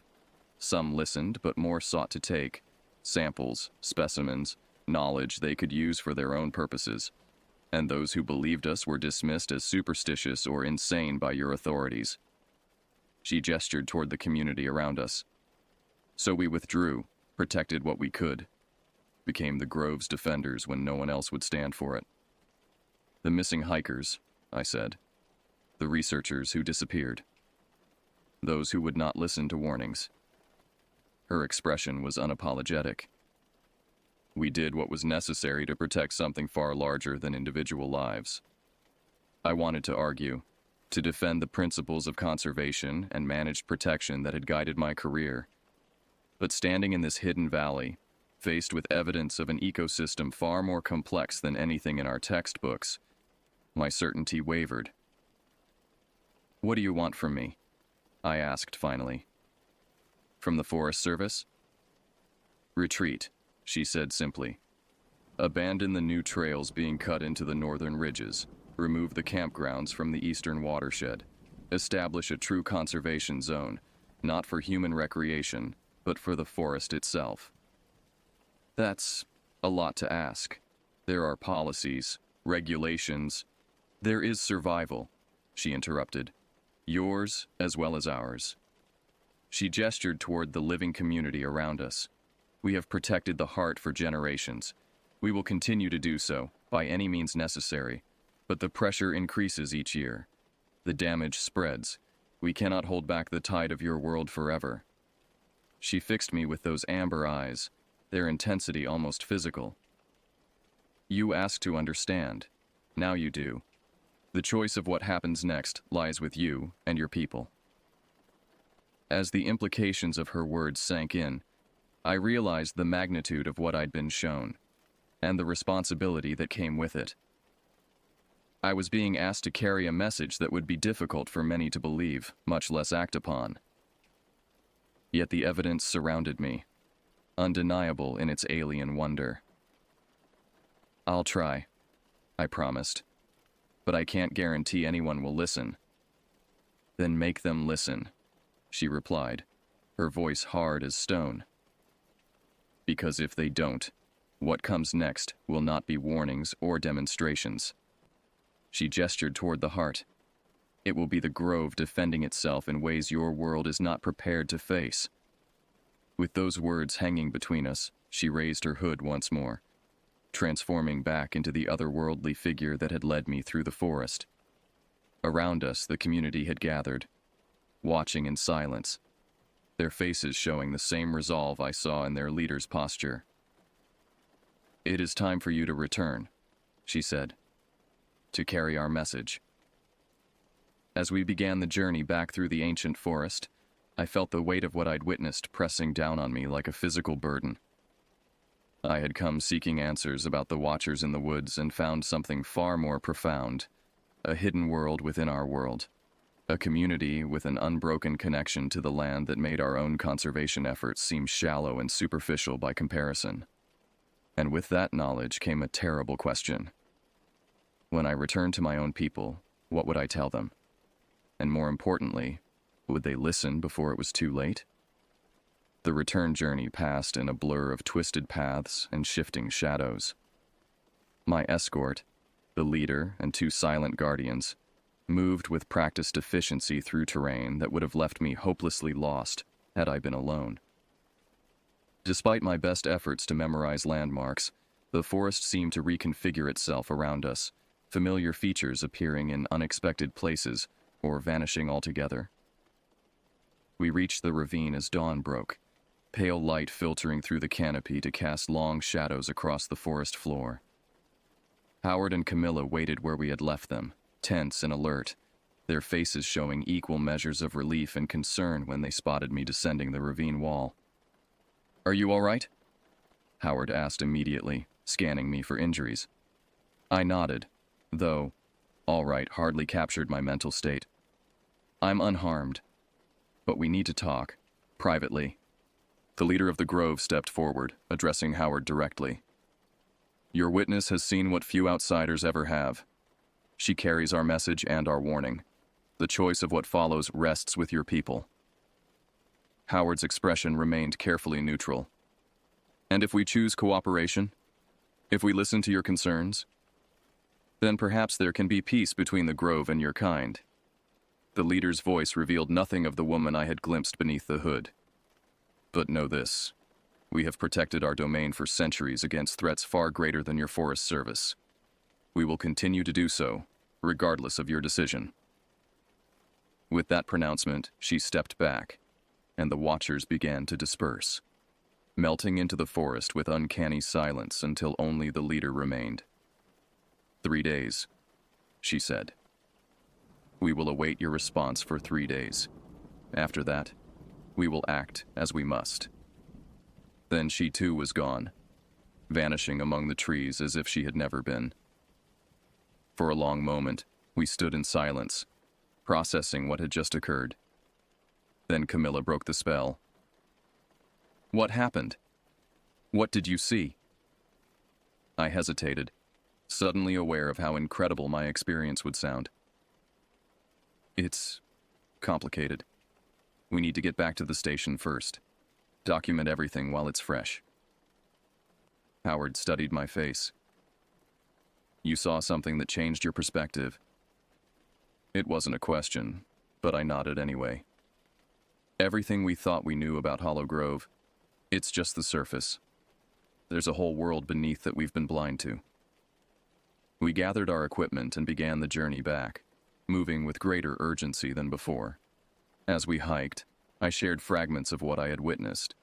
The hidden community, the ancient tree they called the Heart, the ecological system they had protected for generations. Howard and Camilla listened without interruption, though I could see the skepticism in their expressions. "I know how it sounds," I acknowledged as we paused to rest near a stream. "If I hadn't seen it myself, I wouldn't believe it either." "It's not that we don't believe you," Camilla said carefully. "It's just hard to reconcile with what we know about forest ecosystems." "That's exactly the point," I insisted. "Our knowledge is incomplete. The Grove has been studying these woods for generations, living in harmony with systems we're only beginning to understand scientifically." Howard had been quiet, processing the information methodically.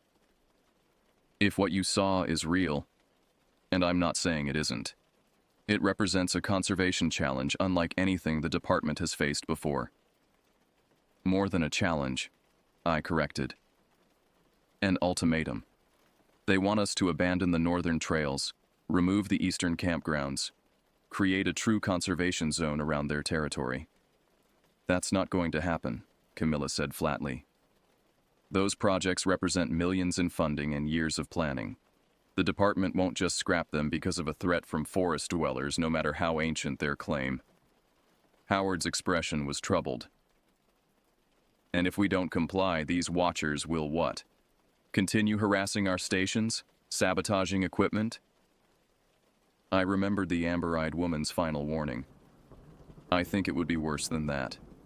Much worse." We reached Pinewood Station late that afternoon, exhausted and strained.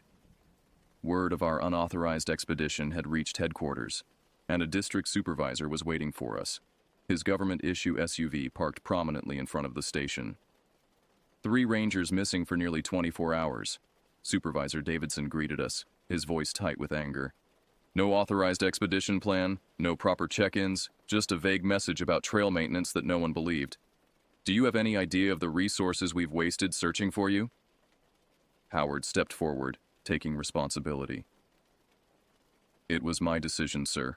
I'll accept whatever disciplinary action is appropriate." but we have information that couldn't wait for official channels. Davidson's expression didn't soften. This better be good, Howard. Your reputation only carries so much weight. Inside the station, we laid out everything we had learned, the evidence we'd gathered, the photographs of totems and markings, and my account of what I'd witnessed in the Hidden Valley. As I spoke, Davidson's expression shifted from skepticism to outright disbelief. Let me get this straight, he interrupted, holding up a hand. You're claiming there's a secret community living in an unmapped valley, protecting a magical tree that somehow controls the entire ecosystem of Hollow Grove. Not magical, I corrected. Biological. A keystone species with properties we haven't cataloged or understood. And these Grove people, Davidson continued, his tone making it clear what he thought of the term, have been here for centuries, occasionally abducting hikers and researchers who venture too close to their territory. Howard stepped in. The evidence supports it, sir. The pattern of disappearances over decades, the consistent reports of hooded figures, the territorial markings, it all fits. Davidson leaned back, studying us with a mixture of disappointment and concern. What fits is that you three have let forest legends and isolation affect your judgment. These watchers are almost certainly eco-activists, or possibly a local cult using intimidation tactics to scare people away from parts of the forest. With all due respect, sir, I pressed, what I saw goes beyond anything activists could fabricate. The community, the modified ecosystem, the biological anomalies, these require generations of presence and knowledge. What you think you saw, Davidson corrected. After hiking miles through difficult terrain with minimal rest, under significant stress. The human mind is remarkably good at finding patterns and creating narratives, especially in unfamiliar environments. His dismissal stung, but it wasn't unexpected. How could anyone believe such an account without seeing what I had seen? What about their ultimatum? Camilla asked. Whether you believe their claims or not, they've made a clear threat. 3 days before they take action against the northern trails and eastern campgrounds. Davidson's expression hardened. Threats against federal land and facilities are a criminal matter. I'm bringing in law enforcement specialists and additional security personnel. If these watchers show themselves again, they'll be apprehended and prosecuted. That's exactly the wrong approach, I argued. Escalation will only provoke them. They've been defending their territory for generations. They won't back down because we bring in more rangers with guns. That's enough, Davidson snapped. You three are on administrative leave pending psychological evaluation. I'm bringing in a replacement team for Pinewood Station effective immediately. Howard stood, his posture rigid with suppressed anger. You're making a mistake, sir. At least send a scientific team to investigate the valley. If Nora's wrong, no harm done. If she's right, we could be facing an ecological discovery of unprecedented importance. For a moment, Davidson seemed to consider this. Then he shook his head. The department's resources are already stretched thin. I'm not diverting a research team based on campfire stories and stress-induced hallucinations. With that dismissal, the meeting effectively ended. Davidson instructed us to pack our personal belongings and report to regional headquarters the following morning for debriefing. As we gathered our things, the reality of our failure settled over me like a physical weight. He's not going to do anything, is he? I asked Howard as we stood in the station's back room, away from Davidson's hearing. Howard's expression was grim. Not what needs to be done. He'll increase security, maybe send some rangers to check the areas we mentioned, but he won't take the Grove's warning seriously. So what do we do? Camilla asked, her earlier skepticism now tempered by concern. Howard was silent for a long moment. We have 3 days, he finally said. 3 days to find someone who will listen. That night, in a motel on the outskirts of the nearest town, we gathered in Howard's room to form a plan. The administrative leave that was meant to silence us had instead freed us to act without official constraints. We need evidence, Howard began, spreading a map across the bed. Something concrete that even Davidson can't dismiss. The photographs from the ruined structure, Camilla suggested. The ones showing they've been watching rangers and visitors for years. I shook my head. We didn't retrieve any, and even if we had, Davidson would just say they were taken by ordinary people, activists or cultists, not some ancient forest community. What about the heart? Howard asked. You said it had unique biological properties. If we could get samples, have them analyzed independently. They'd never let us near it again, I pointed out. And I'm not sure we could even find our way back to the valley without their guidance. The forest seemed to shift around us.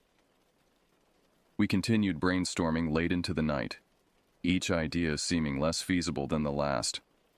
The fundamental problem remained. How do you prove the existence of something that has successfully remained hidden for centuries? As dawn approached, I stood at the motel window, watching the first hint of light touch the distant outline of Hollow Grove. An idea had been forming, one I was reluctant to voice because of its implications. What if we don't try to convince Davidson? I finally said, turning back to my exhausted colleagues. What if we go directly to the people who would be most affected by what's coming? Howard looked up, understanding dawning in his eyes. The construction crews, the contractors working on the northern trails and eastern campgrounds. I nodded. The Grove said they'd act in 3 days if they didn't get a response. If those workers are still there when that happens, we can't just tell them there's a magical tree and forest people, Camilla objected. They'll dismiss us as quickly as Davidson did. We don't need them to believe everything, I explained. Just enough to make them cautious, to perhaps delay the work until we can find someone with actual authority who will listen. Howard was already reaching for his phone. I know the project manager for the Northern Trail expansion. Worked with him last year on the western section. He might at least hear us out. What followed was a day of desperate networking, calling in favors, and occasionally bending the truth. We told contractors about unstable geological conditions we'd discovered, warned camp developers about potentially toxic biological agents in the watershed, and hinted to equipment operators about ongoing security concerns that might endanger their personnel. By nightfall, we had managed to create enough doubt and concern that several project leaders had agreed to brief operational pauses, not cancellations, but temporary delays to reassess safety conditions. It wasn't the retreat the Grove had demanded, but it might buy us the time we needed to find more permanent solutions. It's not enough, I admitted as we reconvened in the motel room. These are just delays. Once Davidson brings in his security team and finds nothing, work will resume. It's all we could do with the time and resources we have, Howard said, though he looked no happier than I felt. Camilla, who had been quieter than usual all day, finally spoke up. There's another option we haven't discussed. She hesitated, then continued. We could go public. Take this story to the media, to environmental groups, to anyone who might listen. Howard frowned. That would end our careers. And without concrete evidence, most reputable outlets wouldn't touch the story anyway. But social media might, I pointed out, warming to Camilla's suggestion. Footage of the totems, the markings, our testimonies about what we experienced. It might create enough public interest to force a proper investigation. Or it might just label us as conspiracy theorists, Howard countered. And if it fails, we lose whatever credibility we have left. The debate continued late into the night. Each option weighed and found wanting. In the end, exhaustion made the decision for us.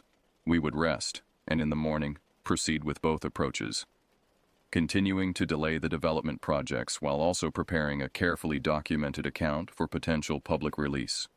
As I drifted toward uneasy sleep, my thoughts returned to the amber-eyed woman and her final warning. Whatever we decided, I feared it would not be enough. The Grove had protected its domain for centuries against all manner of threats. They would not be deterred by project delays or media attention. They would act as they had always acted, decisively and without compromise. And when they did, I could only hope that the world was ready for what would follow. Dawn broke with a sense of foreboding that seemed to permeate the air itself.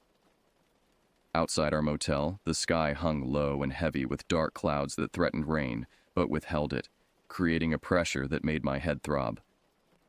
It felt like the moments before a severe storm, when electricity builds in the atmosphere and every living thing seeks shelter. I had slept poorly, my dreams filled with twisted paths through endless trees and amber eyes watching from shadows. When I joined Howard and Camilla for breakfast in the motel's small dining area, their haggard expressions suggested they had fared no better.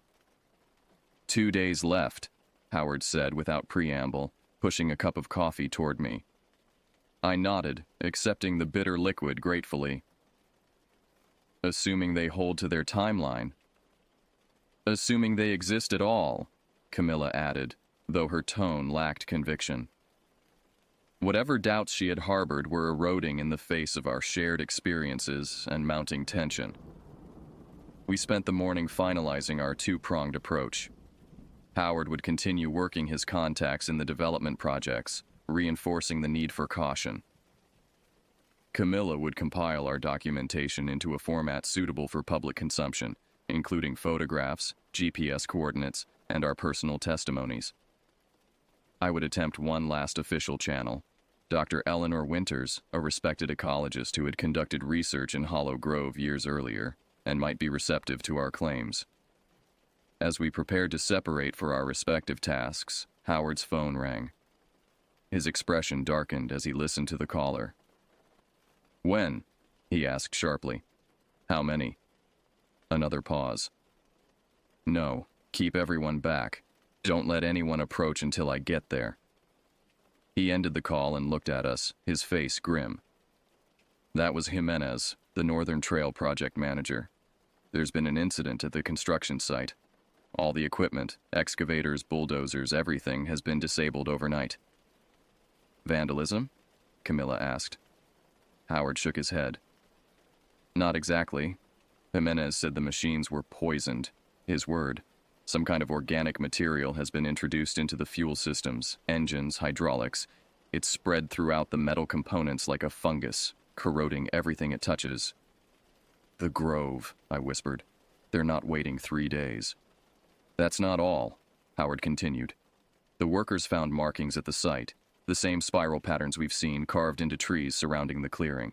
And there are objects hanging from branches, arrangements of bones and wood.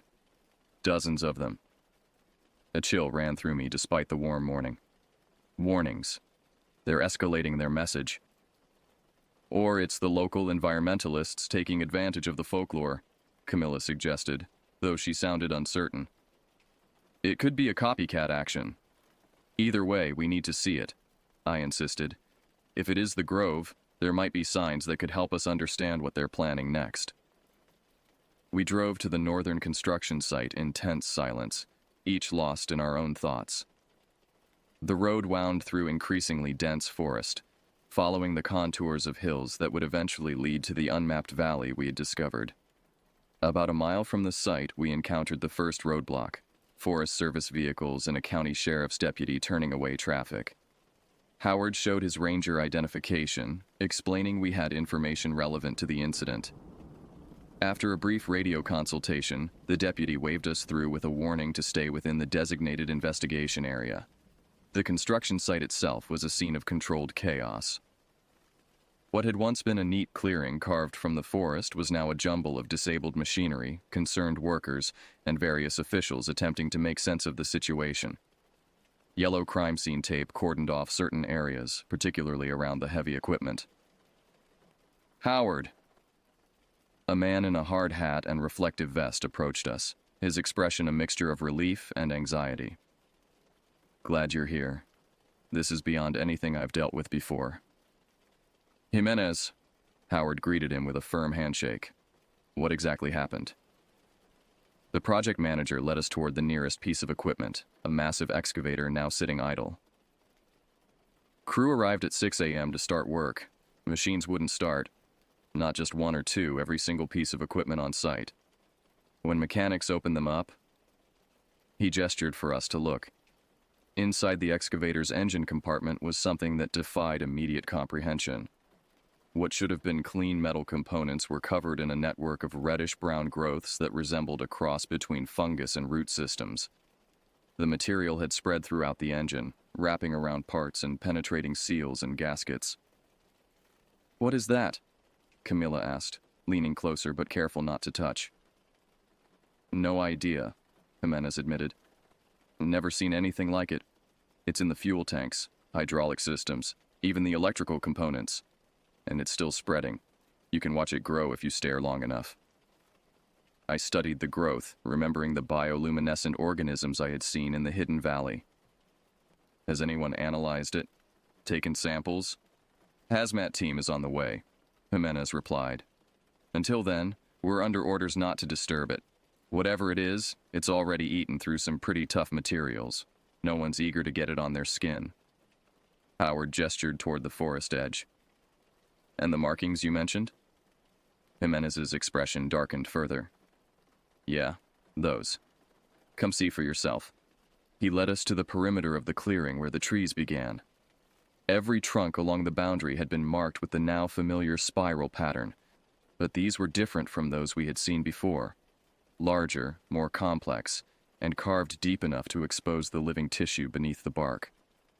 Sap oozed from the wounds, but instead of the clear or amber liquid typical of these species, it was dark red, almost black, with an acrid smell that made my eyes water. "This wasn't here yesterday," Jimenez said, keeping his distance from the marked trees. "We had crews working right up to this line, clearing underbrush. Nobody saw these symbols." "And the hanging objects?" Howard prompted. Jimenez pointed farther along the tree line. "All around the perimeter, spaced about 20 feet apart." We followed the edge of the clearing and soon spotted them, small bundles suspended from branches by what looked like braided plant fibers.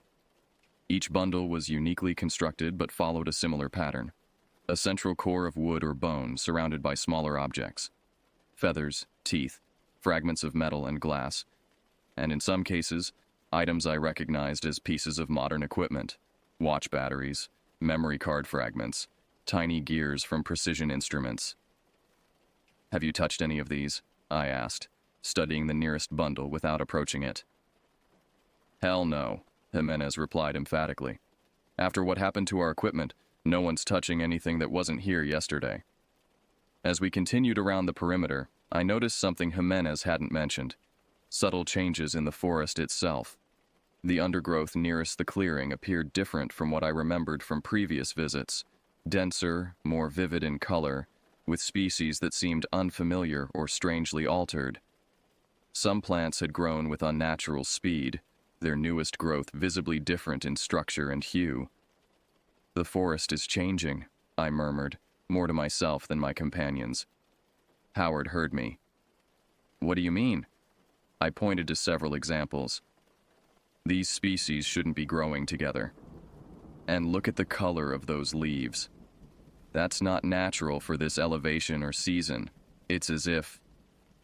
"As if what?" Camilla prompted when I trailed off. "As if the forest is adapting, responding to a threat by accelerating its evolution."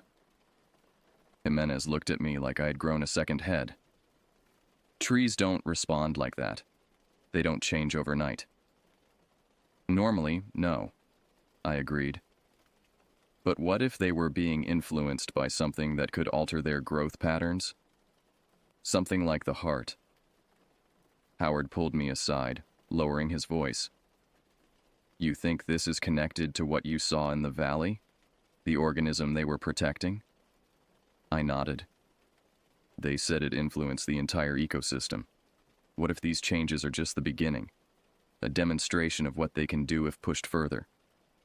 Our conversation was interrupted by the arrival of additional vehicles. Forest Service SUVs and what appeared to be a mobile laboratory unit. Supervisor Davidson emerged from the lead vehicle, his expression thunderous as he spotted us.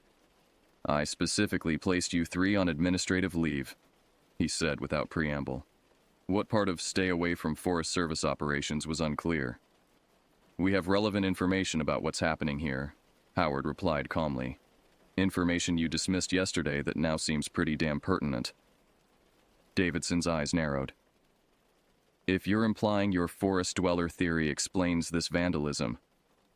It's not vandalism, I interrupted. Not in the conventional sense. And it's not just a theory anymore. I gestured toward the disabled equipment.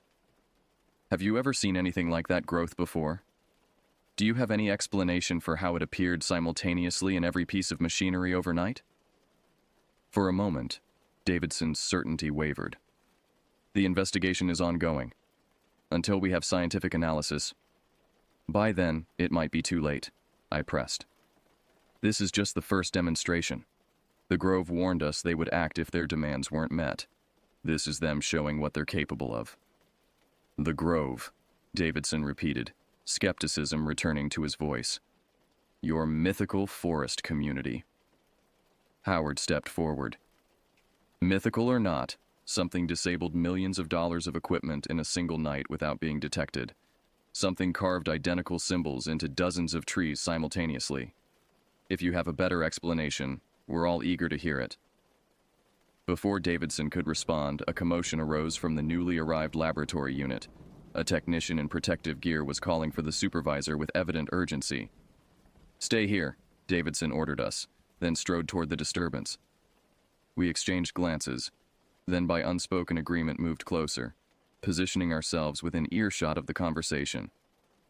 Never seen anything like it, the technician was saying, gesturing toward equipment readings on a tablet. It's not a known fungus or bacteria. The cellular structure is completely novel, and it's demonstrating properties that should be impossible. Meaning what exactly? Davidson demanded. Meaning it's breaking down and restructuring inorganic materials at the molecular level, the technician explained. Essentially converting metal and plastic into organic compounds that it can use for further growth, and it's doing it at a rate that defies current biological understanding. Davidson's posture stiffened. Can it be contained? Eliminated? Unknown at this stage. We've tried standard fungicides, acids, even fire on samples. It either resists or adapts rapidly. And there's something else. The technician hesitated. It appears to be communicating. Communicating, Davidson repeated flatly. Different colonies are showing synchronized growth patterns despite physical separation. They're responding to stimuli as a unified organism despite being spread across multiple machines. It's as if they're networked somehow. I turned to Howard, my voice low but urgent. It's the heart. It has to be. The Grove has introduced something from their central organism into our technology. A demonstration of what they can do on a larger scale if provoked. If you're right, Howard replied grimly, then this is just the beginning. A taste of what might happen if development continues. Davidson returned, his earlier confidence noticeably diminished. The site is being quarantined pending further investigation. All personnel will undergo decontamination procedures before leaving. And the development project? Howard asked. Temporarily suspended, obviously. Davidson's gaze shifted to me. You said this was a demonstration, that there were demands. What exactly does this Grove want? The shift in his tone, from dismissive to cautiously receptive, was subtle but significant. For the first time, he was treating our account as potentially valid. Abandonment of the Northern Trail expansion, I replied promptly. Removal of the eastern campgrounds. Establishment of a true conservation zone around their territory, with no human access. Davidson's expression tightened. That's not happening. The department has millions invested in these projects, commitments to stakeholders, contracts with developers. Then prepare for worse than this, I warned. What we're seeing here is restrained, a warning shot. If they decide to unleash the full capacity of whatever biological agent they're using, I let the implication hang in the air, made all the more ominous by the disabled machinery surrounding us and the strange growths advancing through their components. I need to consult with department leadership, Davidson said finally. In the meantime, you three are no longer on administrative leave. Consider yourselves temporarily reassigned to this investigation. Your unique perspective may prove useful. It wasn't full vindication, but it was a start. As Davidson walked away to make his calls, Camilla turned to us with a grim smile. Well, that's progress. He's at least considering the possibility we're not completely delusional. Only took a biological impossibility to convince him, Howard remarked dryly. I didn't share their momentary relief. Looking around at the altered forest edge, the contaminated machinery, the increasingly agitated personnel trying to understand what they were facing, I felt only a deepening sense of dread. This isn't over, I said quietly. Not by a long shot. The Grove gave us 3 days. This is just day 1. As if in response to my words, a sudden wind swept through the clearing, carrying with it a scent I recognized from the hidden valley, earthy and ancient, with that same acrid undertone. The hanging bundles swayed in unison, their components clicking together to create a sound like distant rhythmic tapping. The forest was speaking, and its message was clear. This was merely the prelude to what would come if humans continued to encroach upon its domain. By evening, news of the Hollow Grove incident had spread beyond the Forest Service to local media. Initial reports described it as vandalism or sabotage, but as preliminary findings from the scientific team leaked out, the narrative began to shift. Words like unknown biological agent and unprecedented contamination replaced the earlier, simpler explanations.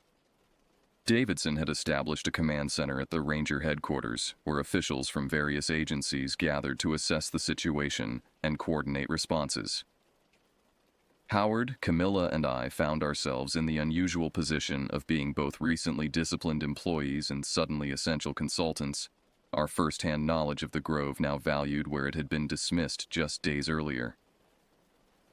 The Eastern Campground Development has reported similar incidents, Davidson informed us as we gathered around a map table. Equipment failures, strange growths in fuel systems, marking on trees, not as extensive as the northern site, but following the same pattern. And the 3-day countdown continues, Howard reminded everyone. Whatever happened last night is likely just the beginning. A scientist from the Forest Health Protection Division cleared her throat. We've completed preliminary analysis of samples from the affected equipment.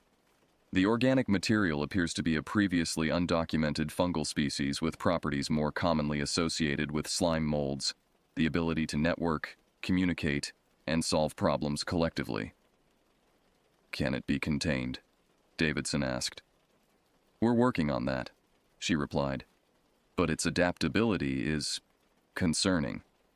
Treatments that initially seemed effective were overcome within hours as the organism modified its structure. Like an immune response, I suggested. She nodded. Exactly like that. Whatever this is, it learns. The implications hung heavy in the room. An organism that could disable machinery, resist countermeasures, and potentially spread to other systems posed a threat beyond mere vandalism or protest. What about the carved symbols? Camilla asked. Has anyone analyzed the sap coming from those trees? Initial tests show elevated levels of compounds not normally found in these species, another scientist reported. Some appear to be signaling molecules, others have properties similar to growth hormones. The trees are essentially being reprogrammed at a cellular level. I thought of the heart and its pulsing interior, the community that had protected it for generations.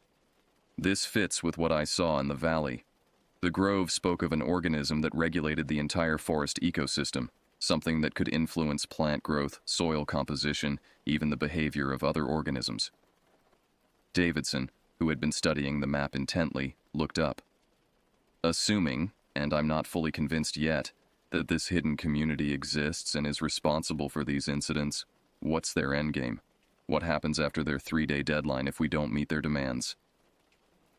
I hesitated, trying to find words that would convey the gravity of the situation without sounding apocalyptic. Based on what I was told, they view themselves as the forest's immune system. When threatened, they respond with increasing force until the threat is eliminated. Meaning what exactly? Davidson pressed. Meaning this is just the beginning, I said quietly. The disabled equipment, the altered trees, These are localized responses, warnings. If pushed further, they could potentially introduce similar agents into water systems, soil, even the air. The Grove has been developing biological tools for generations, adapting them specifically to defend their territory. A heavy silence fell over the room as the implications sank in. Finally, Davidson spoke again, his voice carefully controlled. So, what are our options? We can't simply abandon federal land because of threats, no matter how unusual. Could we negotiate? Howard suggested. Find a compromise that protects their core territory while allowing limited development in less sensitive areas. I shook my head.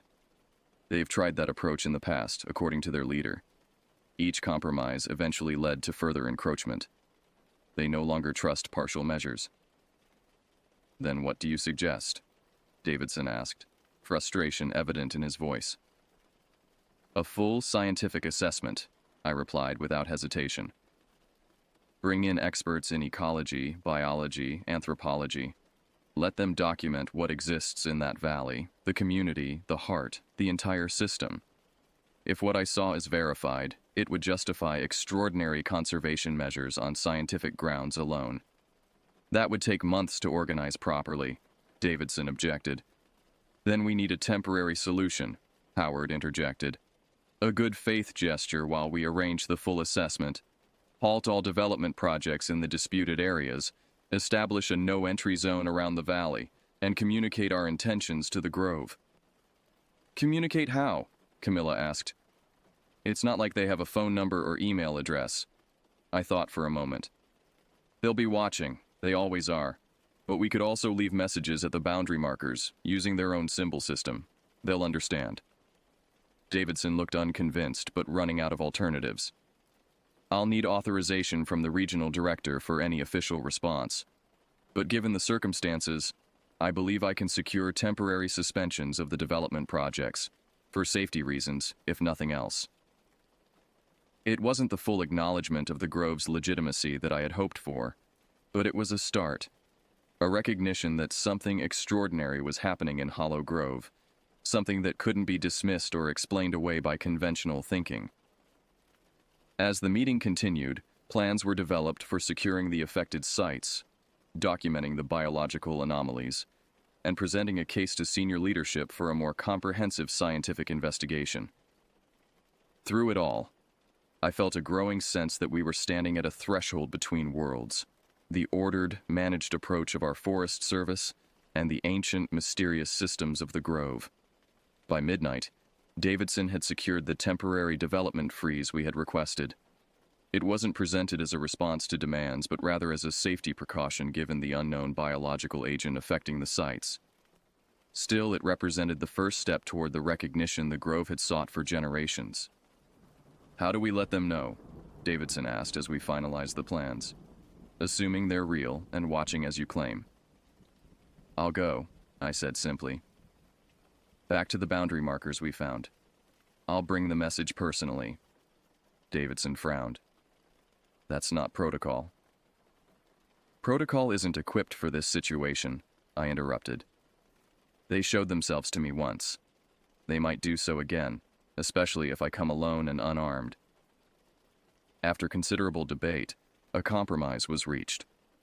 I would approach the boundary area at dawn, accompanied by Howard but no one else. We would carry documentation of the development suspension and a formal request for a meeting between Forest Service representatives and Grove leaders to discuss longer-term solutions. As we prepared for this unusual diplomatic mission, I found myself reflecting on how dramatically my understanding of Hollow Grove had changed in just a few days. The forest I had thought I knew, a resource to be managed, protected through human intervention, had revealed itself as something far more complex and autonomous. It didn't need our protection. It had its own defenders who had preserved its most vital systems for centuries, while we remained oblivious to their existence. Dawn found Howard and I at the edge of the forest, following the now familiar path toward the ravine where we had first encountered the Grove's representatives. The forest felt different this morning, more aware somehow, as if every tree and plant had become a sensory organ for some larger intelligence. Do you think they'll show themselves? Howard asked as we walked, his voice hushed despite the open terrain. I don't know, I admitted, but they'll know we're here. They'll understand why we've come. We reached the ravine as the sun cleared the eastern ridge, casting long shadows across the forest floor. The ruined structure where we had found the photographs still stood, though it seemed changed somehow, more integrated with the surrounding vegetation, as if the forest was gradually reclaiming it. I approached the clearing before it, Howard hanging back slightly as we had agreed. From my pack, I withdrew the documents we had brought, maps showing the suspended development areas, letters from Davidson outlining the proposed scientific assessment, and a personal note I had written, attempting to translate our intentions into terms the Grove might understand. Arranging these items on a flat stone at the clearing's edge, I then gathered small branches and arranged them in a pattern I had seen in the hidden valley, a simple spiral surrounding a central point, the closest thing to a greeting I could manage in their symbolic language. Now what? Howard asked from his position several yards back. Now we wait, I replied, settling on a fallen log at the clearing's edge. And listen. The forest was quiet, but not silent. Birds called from the canopy, insects hummed in the undergrowth, and occasionally, a breeze would stir the leaves, creating a gentle susurration that seemed almost like distant voices. I focused on these sounds, trying to distinguish patterns, meanings, anything that might indicate a response to our presence. An hour passed, then another. Howard shifted restlessly but maintained his position. I remained still, watching and listening with a patience I hadn't known I possessed. Then, so gradually I almost missed it, the quality of the forest sounds began to change. The random calls and movements coalesced into something more rhythmic, more deliberate. It reminded me of the tapping we had heard before, but translated into the forest's own voice, a communication method that used the environment itself as its medium. Something's happening, I whispered to Howard, who nodded tensely, his eyes scanning the tree line. The rhythmic sounds intensified, focusing on the clearing where we waited. Then, between one heartbeat and the next, they were there. Figures emerging from the forest as if they had materialized from the trees themselves. 3 of them, hooded and silent, standing at the opposite edge of the clearing. I recognized the central figure immediately, the leader who had shown me her face, the amber-eyed woman who spoke for the Grove. She stepped forward, her movements fluid and deliberate, and approached the stone where I had left our offerings. For long minutes, she examined the documents, occasionally touching the paper as if assessing its very composition. Finally, she raised her head to look directly at me. "You bring promises," she said, her voice carrying clearly across the clearing. "Written in your language, bound by your customs." "We bring the beginning of understanding," I replied carefully. "A recognition that there is something in these woods worth protecting beyond what we previously knew." She made a sound that might have been a laugh. "You suspend your destruction temporarily. You propose to study us like specimens. This is not recognition. It is merely curiosity pausing to examine what it does not yet comprehend. It's all we can offer right now," I admitted. "But it could lead to more. If scientists document what I saw, the heart, its influence on the forest, your community's role, it could change how these lands are managed forever." The leader was silent for a moment, her hooded face turned slightly as if listening to something only she could hear. Then she spoke again. "The heart has considered your offering. It is insufficient. But it represents a change from the deafness that came before. A first breath after centuries of silence." Relief flooded through me. "Then you'll give us time? Allow the scientific assessment?" "Time is measured differently in the Grove," she replied. "But yes, we will wait. Watch. Listen for truth in your words." She gestured toward the forest around us. "The warnings you have witnessed will remain but not advance. For now. The machines will stay silent. The boundaries will stand." "And in return?" Howard asked, speaking for the first time. The leader turned toward him.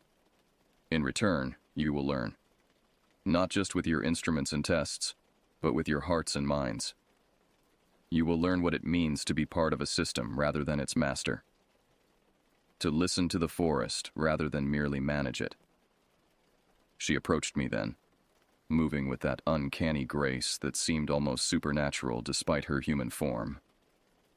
From within her robes, she withdrew a small object, a pendant carved from what appeared to be the same wood as the heart, polished to a warm glow, and inscribed with the spiral pattern that symbolized the grove. "Wear this," she said, placing it in my palm. "It marks you as one who is seen, one who may walk between worlds." The pendant was warm to the touch, vibrating faintly as if with its own pulse. As my fingers closed around it, I felt a momentary connection to something vast and ancient. A consciousness that extended throughout the forest, observing through countless eyes, feeling through innumerable roots and branches. "Thank you," I whispered, understanding the significance of the gift. The leader stepped back. "We will watch your scientists, guide them if they prove worthy, protect the heart if they do not." She gestured toward the documents on the stone. "Take these back to your leaders. Tell them what you have seen and heard. Tell them the grove has existed long before their laws and boundaries, and will continue long after." With those words, she and her companions retreated to the forest edge. Just before they disappeared among the trees, she turned once more. "Remember, witness, you have seen both worlds now. You carry the responsibility of that vision." Then they were gone, melting into the forest as if they had never been more than shadows among the trees. Howard approached slowly, his expression a mixture of awe and disbelief. That was... I don't even have words for what that was. I closed my fingers around the pendant, feeling its gentle warmth. The beginning of something new, or very old, depending on how you look at it. We gathered the documents and began the journey back, both lost in our own thoughts. The forest around us seemed different now, not just a collection of trees and wildlife, but a living system with its own intelligence and purpose. I wondered how I could ever have seen it otherwise. In the months that followed, Hollow Grove became the site of one of the most unusual scientific expeditions in Forest Service history. Experts from dozens of disciplines converged to document what I had glimpsed in my brief visit to the Hidden Valley. The grove remained mostly invisible during this process, appearing only occasionally to guide researchers toward particularly significant discoveries or to warn them away from areas too sacred for scientific scrutiny. The heart, when finally documented by botanical specialists, defied existing classification systems. Its influence on the surrounding ecosystem, through chemical signals, mycelial networks, and other mechanisms still not fully understood, confirmed everything the grove had claimed about its importance. As for me, I found myself in an unexpected role, a bridge between worlds, translating the grove's intentions for my colleagues and explaining scientific concepts to the few grove members willing to engage directly with our researchers. The pendant I wore seemed to grant me a limited ability to navigate the shifting paths of the forest, to find my way to meetings arranged through means I still didn't fully comprehend.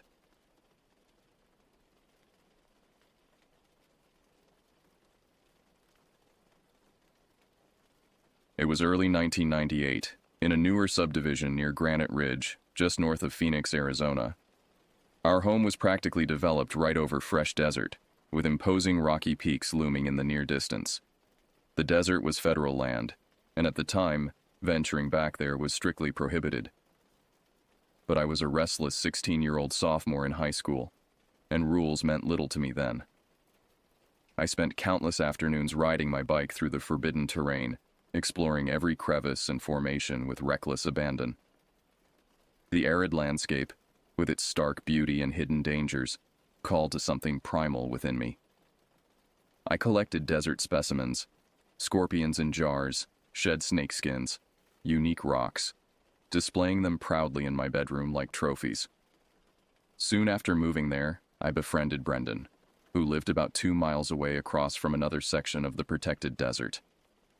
We quickly bonded over our shared fascination with the forbidden territory. Together, we discovered a particular area where an alcove had formed in the peak side, a natural shelter that became our secret hideout. We'd bring sodas, comics, and sometimes cigarettes stolen from Brendan's older brother, feeling invincible in our desert sanctuary. Only now, looking back, do I realize how dangerously naive we were. The desert harbored countless threats: rattlesnakes coiled beneath rocks, scorpions lurking in shadowed crevices, and jumping cacti whose barbed spines could embed in flesh like serrated hooks.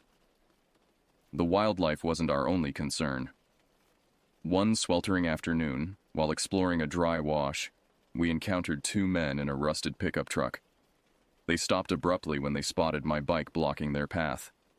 The driver, his face weathered and hostile, leaned out of the window. "Move that piece of junk before I flatten it," he growled, engine revving menacingly. "And you too with it." Brendan and I exchanged terrified glances, saying nothing as we hurriedly dragged my bike out of their way. The truck roared past, kicking up a cloud of dust that stung our eyes and throats. Neither of us spoke about it afterward, but a palpable tension had entered our desert adventures. Despite these dangers, we continued our reckless behavior. We would climb to precarious heights and dislodge massive boulders, watching with primitive delight as they crashed down the hillside, shattering smaller rocks and uprooting cacti. The thunderous sound of destruction echoed through the valley, and we felt powerful, untouchable. I kept a slingshot in my back pocket, using it to ricochet small stones against rock formations, desert flora, and occasionally abandoned cans or bottles left by other trespassers. The sharp crack of stone against stone became our desert soundtrack, a persistent challenge to the silence that otherwise dominated the landscape. In the summer of 1999, Brendan's family relocated to Florida. For weeks I avoided our hideout, the alcove seeming unnaturally empty without his presence. Eventually, however, the desert's pull proved too strong, and I began venturing out alone. The solitude transformed my experience. Without Brendan's constant chatter, I became aware of sounds I'd previously ignored: the whisper of wind through rock crevices, the distant cry of a hawk, the subtle shifting of sand beneath lizards' feet. Sometimes, in the profound stillness, I could swear something else moved just beyond my field of vision, something that retreated whenever I turned to look. During one particularly hot afternoon in July, I decided to collect some jumping cacti to plant along our property line. We had increasingly problematic neighbors, a middle-aged man named Johnson and his teenage sons, who were engaged in an ongoing dispute with the Homeowners Association over unauthorized solar panel installations. Their frustration frequently manifested in petty vandalism: graffiti on community fences, damaged mailboxes, and other nuisance behaviors. My adolescent mind conceived a simple deterrent: planting the vicious jumping cacti underneath the fence line separating our properties. Anyone attempting to climb over would receive a painful surprise. As I carefully gathered several cactus specimens using 2 sticks as makeshift tongs, an unnatural sound cut through the desert silence, the distinctive whipping of helicopter blades. I glanced up to see a black unmarked helicopter hovering unnervingly close. No identification markers, no visible pilot, just a dark, mechanical intruder against the azure sky. An overwhelming sense of dread seized me. Every instinct screamed danger. Abandoning my cactus collection, I leapt onto my bike and pedaled frantically toward home, more than a mile away. The helicopter maintained its position initially, then began moving in my direction with deliberate slowness. By the time I reached our backyard, sweat drenched my clothes and my lungs burned with each breath. Desperate to cool down, I plunged my head into our pool, the sudden cold a shock against my overheated skin. As water dripped from my hair, the unmistakable sound returned. The helicopter now hovered directly above our house. I continued petting our German shepherd, Rusty, with deliberate casualness, refusing to look upward. the dog's ears flattened against his head, his body tense against mine. For several agonizing minutes, the helicopter remained, before finally departing toward the direction of Luke Air Force Base, where we knew they maintained a shooting range beyond the desert area. That night, I couldn't shake the feeling of being watched. As I lay in bed, strange shadows seemed to gather in the corners of my room, dispersing whenever I turned to look directly at them.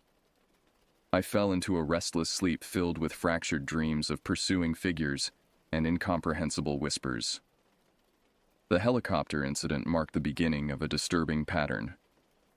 In the weeks that followed, I experienced increasingly alarming sleep disturbances. I would jolt awake in the middle of the night, disoriented and terrified, often finding myself in bizarre positions, standing beside my bed, crouched in a corner, or once, inexplicably, atop my dresser. More disturbing were the violent episodes. On multiple occasions, I regained consciousness while violently swinging my pillow at unseen assailants, my heart racing and adrenaline coursing through my veins. During these episodes, I would briefly glimpse shadowy forms or misty apparitions that vanished the moment I became fully aware. My parents attributed these incidents to normal teenage stress, suggesting that upcoming college applications and my recent breakup with my girlfriend were manifesting in strange sleep behaviors. I wanted to believe them, but something deeper told me these explanations were inadequate. After graduating high school in 2000, I enrolled in a graphic design program at a technical college in Tempe, Arizona. The early classes required me to leave home well before dawn, and I developed a habit of napping in my car in the school parking lot before classes began. One frigid January morning, I awoke in my car to the distinct sensation of being observed. Opening my eyes, I saw a dark figure standing beside my driver's side window, its features obscured by the early morning gloom. A surge of terror paralyzed me. I tried to scream, but my vocal cords refused to cooperate. I attempted to move my arm toward the knife I kept in the side door compartment, but my limbs felt leaden, immovable. My eyelids grew inexplicably heavy, closing against my will. For what seemed like an eternity, I remained trapped in this paralysis, aware but unable to act. When I finally broke free of the invisible restraint, the figure had vanished, and the parking lot was bathed in the normal pink glow of early sunrise. Several other students had arrived, going about their morning routines with casual normalcy. I spent the day in a fog, unable to focus on my classes. That night, I researched sleep paralysis, finding some comfort in the scientific explanation for my experience. Yet, the memory of that dark figure remained vivid, refusing to be categorized as a mere hypnagogic hallucination. After completing my degree in 2002, I returned to Washington State, where I had spent my childhood years, and where my parents had relocated during my college studies. The familiar landscape of evergreen forests and perpetual mist should have provided comfort after the harsh desert environment, but my sleep disturbances continued. The shadowy visitations became less frequent, but more intense. Instead of vague apparitions, I now encountered more defined presences. Darker, more substantial, and seemingly conscious. These entities would hover at the foot of my bed or in doorways, observing me with an intelligence that felt malevolent and calculated. In late 2002, I met Veronica, a flight attendant whose warmth and practical nature provided an anchor during this turbulent period. We married in May 2003, and for a brief time, the disturbances subsided. I dared to hope that whatever had followed me from the desert had finally relinquished its hold. Veronica occasionally witnessed my strange sleep behaviors. She described incidents where I would sit upright in bed, eyes wide but unseeing, speaking in guttural sounds that resembled no language she recognized. During these episodes, she would gently guide me back to a lying position, and I would comply without resistance, never remembering these incidents the following morning. We laughed about these occurrences over breakfast, dismissing them as harmless somnambulism. "You were speaking in tongues again last night," she would tease, pouring coffee. "Should I be worried you're possessed?" I laughed along, but privately her descriptions disturbed me deeply. The idea that something could control my body without my knowledge or consent planted a seed of fear that would soon blossom into terror. In December 2003, Veronica's airline transferred her to Austin, Texas. We relocated, finding a rustic cedar cabin for rent in Smithville, about 30 miles southeast of the city. The isolated property, surrounded by dense pine forest, seemed idyllic after years of suburban living. The cabin itself was charming if somewhat dilapidated. A single-story structure with a small kitchen, living area, bedroom, and bathroom. Previous tenants had left behind various decorative items, including a plaster statue of Apollo that we placed on a shelf in the living room. Veronica's schedule often kept her away until the early morning hours, leaving me alone in the cabin for long stretches. At first, I welcomed the solitude, using the time to develop my freelance graphic design portfolio. But as winter deepened, the isolation began to feel oppressive. Strange sounds became commonplace, creaking floorboards when I was the only one home, scratching noises from inside the walls, the sensation of footsteps following behind me as I moved through the cabin. I attributed these phenomena to the structure's age and the surrounding wildlife. But doubt gnawed at me. My sleep disturbances returned with increased intensity. I would wake to find myself in unusual locations, standing in the yard at midnight, huddled in the shower fully clothed, or once, terrifyingly, perched on the cabin's roof with no memory of how I'd climbed there. Veronica grew concerned, suggesting I consult a sleep specialist. I agreed, but appointments were scheduled months out due to the rural location. In the meantime, I began recording myself sleeping, using a video camera borrowed from a friend. The footage revealed nothing unusual, just my restless turning and occasional mumbling, until the night of June 17, 2004. That evening began normally enough. I closed at my design job around 9 p.m. and returned to the cabin, where I microwaved leftover pasta and opened a beer. Veronica had texted earlier to say her flight was delayed, so she wouldn't be home until after 2 a.m. I spent a few hours working on a logo design while listening to music, eventually falling asleep on the couch around 11:30 p.m. What happened next exists in my memory as a series of fractured images and sensations, supplemented by Veronica's terrified account. According to her, she arrived home at approximately 2:30 a.m. As she approached the cabin, she heard what sounded like multiple large dogs circling the structure, their growls low and threatening. Alarmed, she hurried inside, locking the door behind her. The interior was pitch black, but the growling hadn't ceased. Instead, it now emanated from our bedroom. Heart pounding, she moved cautiously down the hallway, calling my name softly. When no response came, she pushed open the bedroom door. The sight that greeted her defies rational explanation. I stood atop our bed, my body contorted into an impossible position, spine arched backward at an inhuman angle. My jaw hung open unnaturally wide, and my eyes, according to Veronica, had transformed into bottomless black pits. Initially assuming I was experiencing another sleepwalking episode, she approached to guide me back to bed as she had done countless times before. "Honey," she called softly, "you're dreaming again. Let's get you lying down." What happened next nearly cost her life. With a movement too quick to follow, I launched myself at her, hands closing around her throat with inhuman strength. She described looking into my face and seeing nothing of the person she knew, only a malevolent entity using my body as its vessel. Fighting for her life, she kicked and struck at me repeatedly, yet I showed no reaction to blows that should have caused significant pain. Her screams echoed through the cabin as she called my name desperately, hoping to reach whatever remained of my consciousness. "This isn't you," she cried between gasps for air. "Fight it. Come back to me." From my perspective, I experienced this event as though trapped behind a veil, aware but unable to control my actions. I could see my hands choking my wife, could hear her desperate pleas, but remained powerless to stop myself. Something else occupied my body, using my strength for its malevolent purpose. The bedroom door, which had been open when Veronica entered, slammed shut with violent force despite neither of us being near it.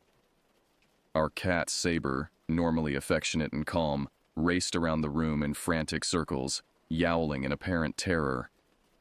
After what seemed an eternity but was likely only minutes, I felt the foreign presence beginning to weaken. With immense effort, I fought to reclaim control of my body. The struggle manifested physically. My limbs trembled violently, my head jerked from side to side, and from my throat came sounds no human should be capable of producing. The noise that emerged can only be described as a demonic screeching, multi-tonal and layered, as though multiple entities were screaming simultaneously. The sound was so horrific that Veronica later said it affected her on a physical level, causing nausea and disorientation. When I finally managed to speak, intending to reassure Veronica that I was regaining control, my voice emerged distorted and deepened to an impossible register. "It's okay now," I attempted to say, but the words came out warped and threatening. "No," Veronica whispered, backing away. "It's not you." Gradually, the presence receded completely, leaving me exhausted and trembling. As full awareness returned, the horror of what had just occurred hit me with devastating force. I had nearly killed the woman I loved, while some unknown entity controlled my actions.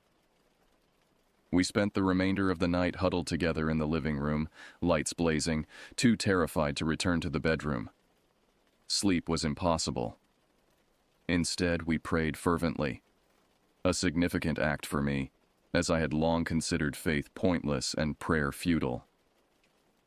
In that moment of absolute terror, however, I found myself begging for divine protection with genuine desperation. Morning brought no relief. As I stepped outside to retrieve the newspaper, an unnatural cold enveloped me despite the June heat. The hair on my neck and arms stood on end, and an overwhelming sensation of being watched permeated the air. Something hostile lingered just beyond perception, radiating malice. Veronica, still shaken from the night's events, drove to a nearby Catholic church, returning with holy water that she sprinkled throughout the cabin. I watched in silence, no longer skeptical of such protective measures. We also placed small crosses above doorways and windows, anything that might prevent another incident. For 2 weeks, an uneasy calm prevailed. I slept fitfully, but experienced no further episodes of sleepwalking or possession. Veronica and I rarely discussed what had happened, as though verbalizing the experience might somehow invite its return. Then, on a night when Veronica worked a late flight, I awoke suddenly around 3 a.m. with the distinct sensation of being observed. Opening my eyes, I saw the Apollo statue we'd placed in the living room now standing inexplicably on my bedside table. More disturbing were its eyes. Once merely painted plaster, they now glowed with an eerie blue luminescence. My initial thought was that moonlight was creating the effect. To test this theory, I grabbed the statue and carried it to the bathroom, the darkest room in the cabin with no windows. Even there, in complete darkness, the eyes continued their supernatural glow. A primal fear urged me to destroy the object, but some instinct warned against it. Instead, I placed the statue on the floor and covered it completely with a thick blanket before returning to bed. Sleep evaded me for the remainder of the night as I listened to subtle movements from beneath the blanket. Slight scraping sounds, as though the statue shifted position incrementally. At dawn, I retrieved the statue, finding its eyes once again inert. I drove to a remote location miles from our cabin and buried the object deep in the woods, marking the spot with a stone cairn to ensure I never accidentally unearthed it. Upon returning home, I realized something had fundamentally changed. The oppressive atmosphere that had lingered since moving to the cabin had lifted. For the first time in months, I could breathe freely within those cedar walls. The events in that Texas cabin marked the end of my supernatural torment. After disposing of the Apollo statue, the nocturnal disturbances ceased entirely. No more ghostly clouds hovering above my bed. No more speaking in unknown languages during sleep. No more waking in inexplicable locations. Yet while the paranormal activity concluded, its effects on my life continued to ripple outward. My relationship with Veronica, once strong and supportive, began deteriorating in subtle ways. The traumatic experience had created a fracture between us that widened with passing time. Though we had 2 children in the years that followed, our marriage couldn't withstand the strain of shared trauma. We divorced in 2012 after 9 years together. In my current home, I occasionally experience phenomena that might suggest a paranormal presence. Knocking sounds from empty rooms, objects relocated without explanation, sudden cold spots in otherwise warm areas. However, these occurrences lack the malevolence that characterized my earlier experiences. Whatever entity now shares my space seems content with minor mischief rather than outright torment. In 2010, I consulted with paranormal researchers who suggested a disturbing theory about my experiences. They believed my teenage activities in the Arizona desert, the destructive boulder rolling, the ricochet of stones against sacred formations, the general disrespect for an ancient landscape, may have attracted a malevolent entity known in Navajo tradition as a skinwalker. According to their theory, this entity attached itself to me during those formative years, gradually strengthening its connection until it could influence my unconscious mind and eventually attempt complete possession. The Apollo statue, they suggested, may have served as a conduit or vessel, explaining why its disposal marked the end of the more violent manifestations. I remain skeptical of this specific explanation, but I cannot deny the reality of what I experienced. Something beyond scientific understanding targeted me, nearly destroyed my marriage, and fundamentally altered my perception of reality. My worldview has shifted dramatically since those terrifying years. While I still avoid organized religion, I maintain a profound belief in forces beyond human comprehension and the importance of respecting spaces and energies we don't fully understand. I've learned that genuine terror often stems not from the supernatural itself, but from the realization that our understanding of reality is incomplete and fragile. For those who have never experienced such phenomena, these accounts may seem like fabrications or the delusions of an unstable mind. Before my experiences began, I too would have dismissed such stories. Now I understand that some truths can only be learned through direct experience, no matter how unwilling the student. I share this account not to convince skeptics or seek validation, but as a warning. There exist in this world boundaries that should not be crossed and ancient forces that should not be disturbed. My reckless teenage explorations awakened something that hunted me across thousands of miles and nearly claimed my life. Sometimes, lying awake at night, I wonder if it truly abandoned its pursuit or merely retreated temporarily. Perhaps it waits still, gathering strength for another attempt. This uncertainty is the final horror of my experience, knowing that some doors once opened can never be truly closed again.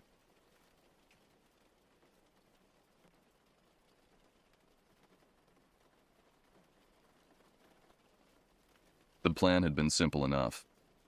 My father Dennis and I were supposed to meet my nephew Kyle and my brother Victor for a weekend camping and hiking expedition along a remote section of the Appalachian Trail, just outside Gatlinburg, Tennessee. The drive would take nearly 8 hours from our starting point in Ohio, so we had arranged to depart at 7 in the morning to ensure we arrived with sufficient daylight for establishing our first campsite. I should have known better than to trust Dennis with punctuality.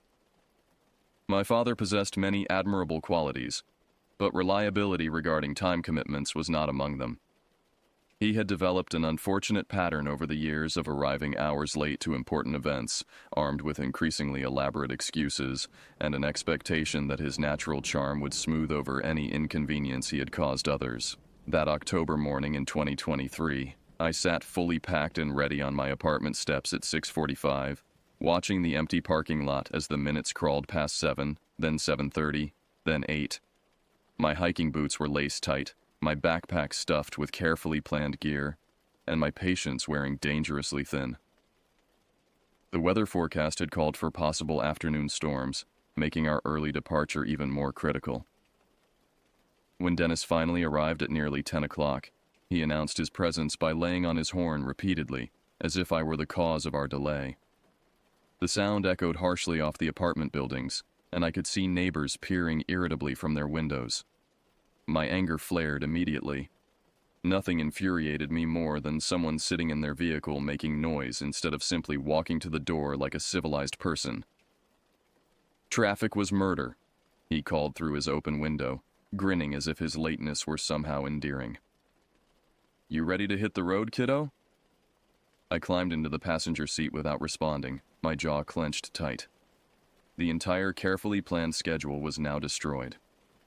Instead of arriving at our trailhead by mid-afternoon with hours of daylight ahead, we would be lucky to reach the parking area before dark.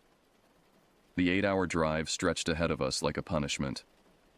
Dennis filled the silence with increasingly absurd justifications for his tardiness, punctuated by frequent stops at rest areas where he would purchase snacks he claimed were essential for wilderness survival. Mainly candy bars and energy drinks. Each time we returned to the vehicle, he would light another cigarette, filling the enclosed space with smoke despite knowing how much I despised it. "It helps me concentrate on driving," he would say when I cracked the windows, as if his 40 years of smoking had somehow enhanced his motor skills, rather than slowly destroying his lungs.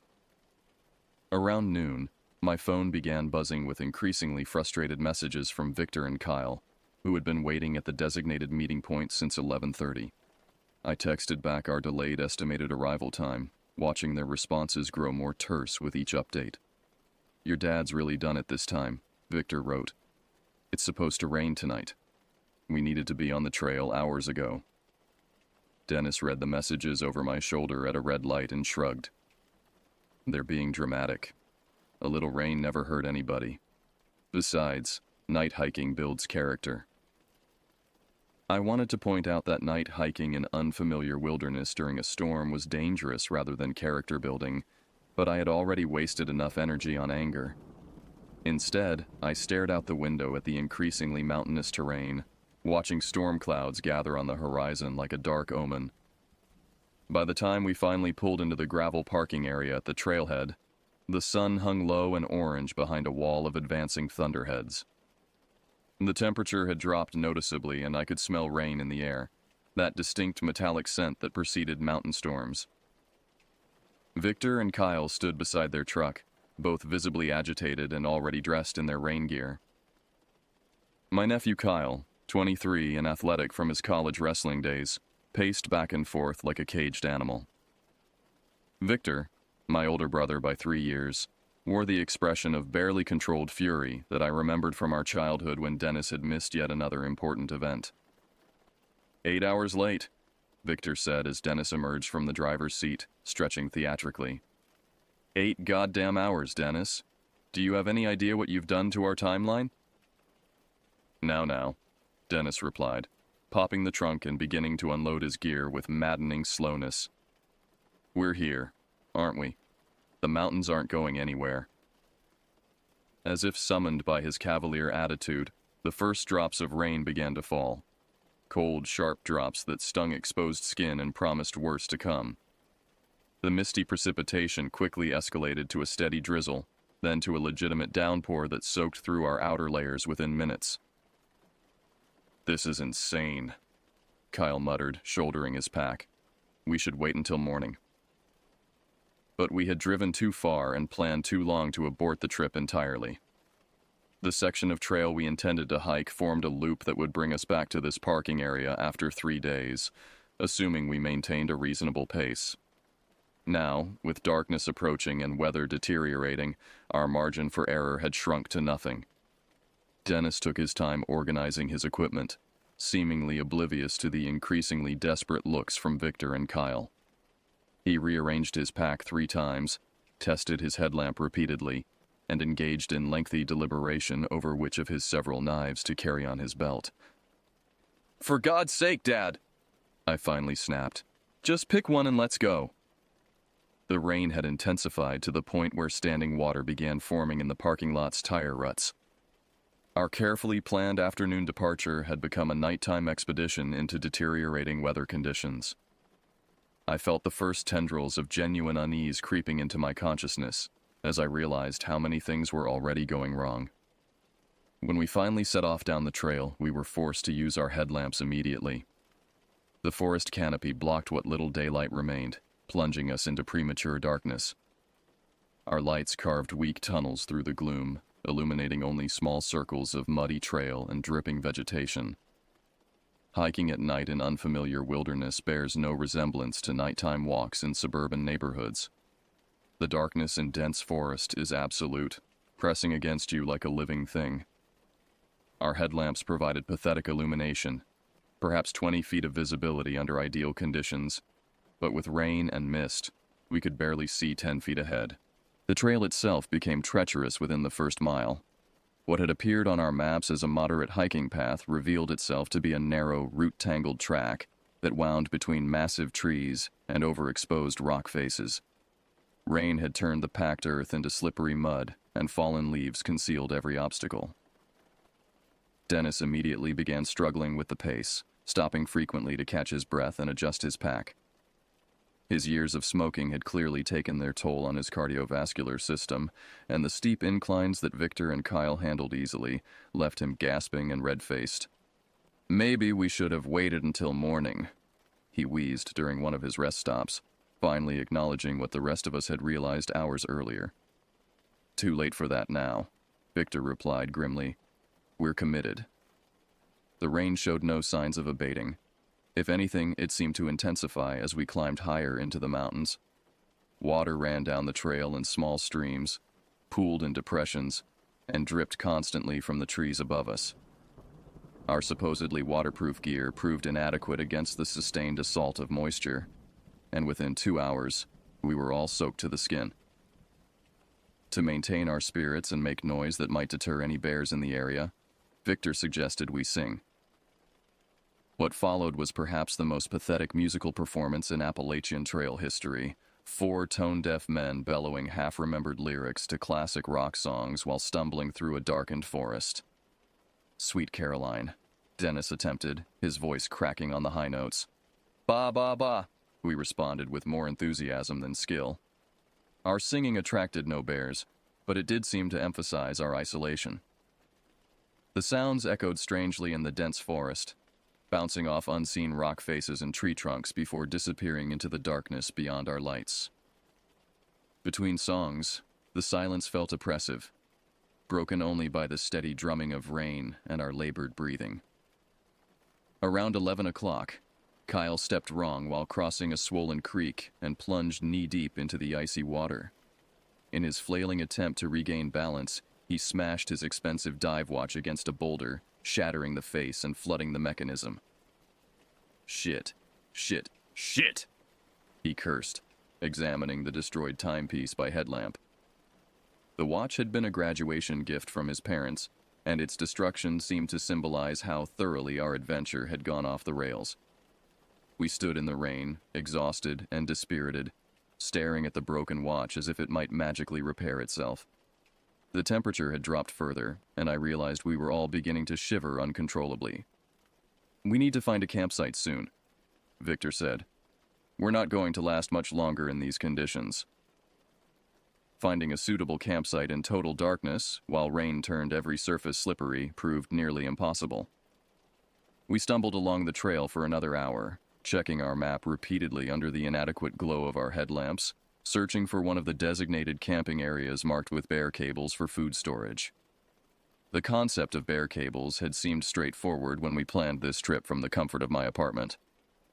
Simply locate the steel cables strung between trees, hoist your food packs out of reach of curious bears, set up your hammocks, and sleep peacefully.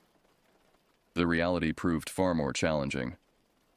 When we finally located a camping area around midnight, it consisted of a small clearing on a steep hillside, accessible only by scrambling up a muddy slope that left us all covered in earth and decomposing leaves. The bear cables were there as promised, but barely visible in our weak lights and slick with rain. "This can't be right," Kyle muttered, surveying the sloped ground where we would need to set up our sleeping arrangements. How are we supposed to sleep on this incline? But it was what we had, and our physical condition was deteriorating rapidly. Dennis had begun coughing violently during our climb, his smoker's lungs protesting the cold, damp air. Victor showed signs of early hypothermia, his speech slightly slurred and movements becoming clumsy. We needed shelter immediately. Setting up hammocks on a hillside in the dark during a rainstorm tested every limit of our inexperience. The trees were spaced awkwardly, forcing us to rig our sleeping systems at bizarre angles. My hammock ended up positioned head downhill, ensuring that gravity would work against any hope of comfortable rest. The bare cables proved even more challenging than anticipated. We fumbled with wet ropes and heavy packs, trying to hoist our food supplies high enough to discourage any curious wildlife. The system seemed designed for experienced outdoorsmen working in daylight, not exhausted amateurs operating by headlamp in driving rain. Dennis nearly injured himself when the rope slipped through his wet hands, and the counterweight pack came crashing down, missing his head by inches. The impact sent our carefully organized food supplies scattering across the muddy ground, forcing us to crawl around in the dark, collecting scattered energy bars and trail mix. "This is a disaster," Victor said quietly, and for the first time in our lives, I heard genuine fear in my older brother's voice. By the time we had our hammocks rigged and our food secured, it was nearly 2 a.m. We were all hypothermic to some degree, exhausted beyond rational thought, and facing the prospect of trying to sleep in unstable hammocks on a steep slope while rain pounded our inadequate shelter. "At least it can't get any worse," Kyle said as he climbed into his hammock. Those words would haunt me for the rest of the night. Despite my exhaustion, sleep proved elusive. The hammock swayed with every movement, threatening to dump me onto the rocky ground below. Rain drummed steadily against my tarp, creating a constant white noise that should have been soothing but instead felt ominous. Every few minutes, accumulated water would find a gap in my shelter and drip onto my face or sleeping bag. The hill's steep angle meant that I was constantly sliding toward the foot of my hammock, forcing me to repeatedly adjust my position to avoid ending up in an uncomfortable heap. My sleeping bag, despite its supposed waterproof rating, had absorbed enough moisture to feel clammy against my skin. Around 3 a.m, I finally began to drift into an uneasy doze, my consciousness hovering at the edge of sleep. That was when I first noticed the silence. The forest's nighttime symphony had been a constant backdrop since our arrival. The rustle of small animals in the underbrush, the distant call of owls, the whisper of wind through the trees. Even the rain had maintained its steady rhythm. But now, suddenly, everything had stopped. The silence was absolute and unnatural. No rain, no wind, no animal sounds. Even my own breathing seemed muffled, as if the air itself had thickened. I lay perfectly still in my hammock, straining to hear any normal forest noise, but the world had gone completely quiet. That was when I heard her voice.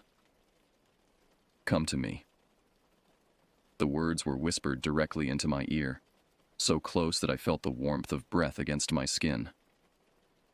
A woman's voice, soft and compelling, speaking with an intimacy that made my heart race. But when I turned my head toward the sound, there was nothing there. I fumbled for my headlamp, my hands shaking as I clicked it on. The beam cut through the darkness, illuminating empty air beside my hammock. The other 3 men were motionless in their sleeping arrangements, giving no indication that they had heard anything unusual. "Come to me," the voice repeated, and this time I was certain it came from the opposite side of my hammock. I swung the light in that direction, but again found nothing. My pulse hammered in my throat as I realized that the voice seemed to move around me, always just beyond the reach of my vision. I drew the hunting knife I had placed beside me and held it across my chest, the cold steel providing minimal comfort. The voice came again and again, always whispering my name, always urging me to leave the safety of my hammock and venture into the darkness. Each time the voice spoke, every hair on my body stood on end. The sound was wrong somehow, too clear, too close, as if it were being generated inside my own head rather than reaching me through the air. But I knew I was fully awake, alert, and terrified. Between each whispered invitation, the forest silence would return, pressing against my eardrums like a physical weight. Then the normal sounds would resume gradually. First the distant call of an owl, then the rustle of leaves, finally the gentle patter of rain returning. Only when the natural symphony was fully restored would I begin to relax, and only then would exhaustion start to reclaim me. But as soon as I approached sleep, the cycle would repeat. Silence, then the voice, then my frantic search with the headlamp, then the gradual return of normal forest sounds. This pattern continued for hours, destroying any hope of rest and leaving me increasingly frayed and paranoid. By dawn, I felt as if I had aged years in a single night. Dawn brought no comfort, only confirmation of how thoroughly miserable our situation had become. The rain had stopped sometime before sunrise, but everything in our campsite was soaked. Our gear dripped constantly, our clothes clung to our bodies with uncomfortable dampness, and the smell of mildew had already begun to permeate our equipment. Dennis emerged from his hammock looking haggard and pale, his usual jovial demeanor replaced by obvious discomfort. His persistent cough had worsened overnight, producing wet, rattling sounds that suggested his lungs were struggling with the cold, damp conditions. Kyle appeared to have slept better than the rest of us, though he complained bitterly about the hammock's tendency to fold him in half during the night. His youth and athletic conditioning had served him well in the harsh conditions.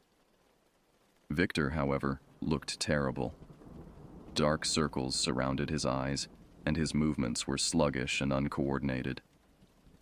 When he tried to speak, his words came out slurred and confused, clear signs that the cold had affected him more severely than the rest of us. As we began the miserable process of breaking camp and packing our wet gear, I debated whether to mention my nocturnal experience. The voice had seemed so real, so immediate, that I had no doubt about what I had heard.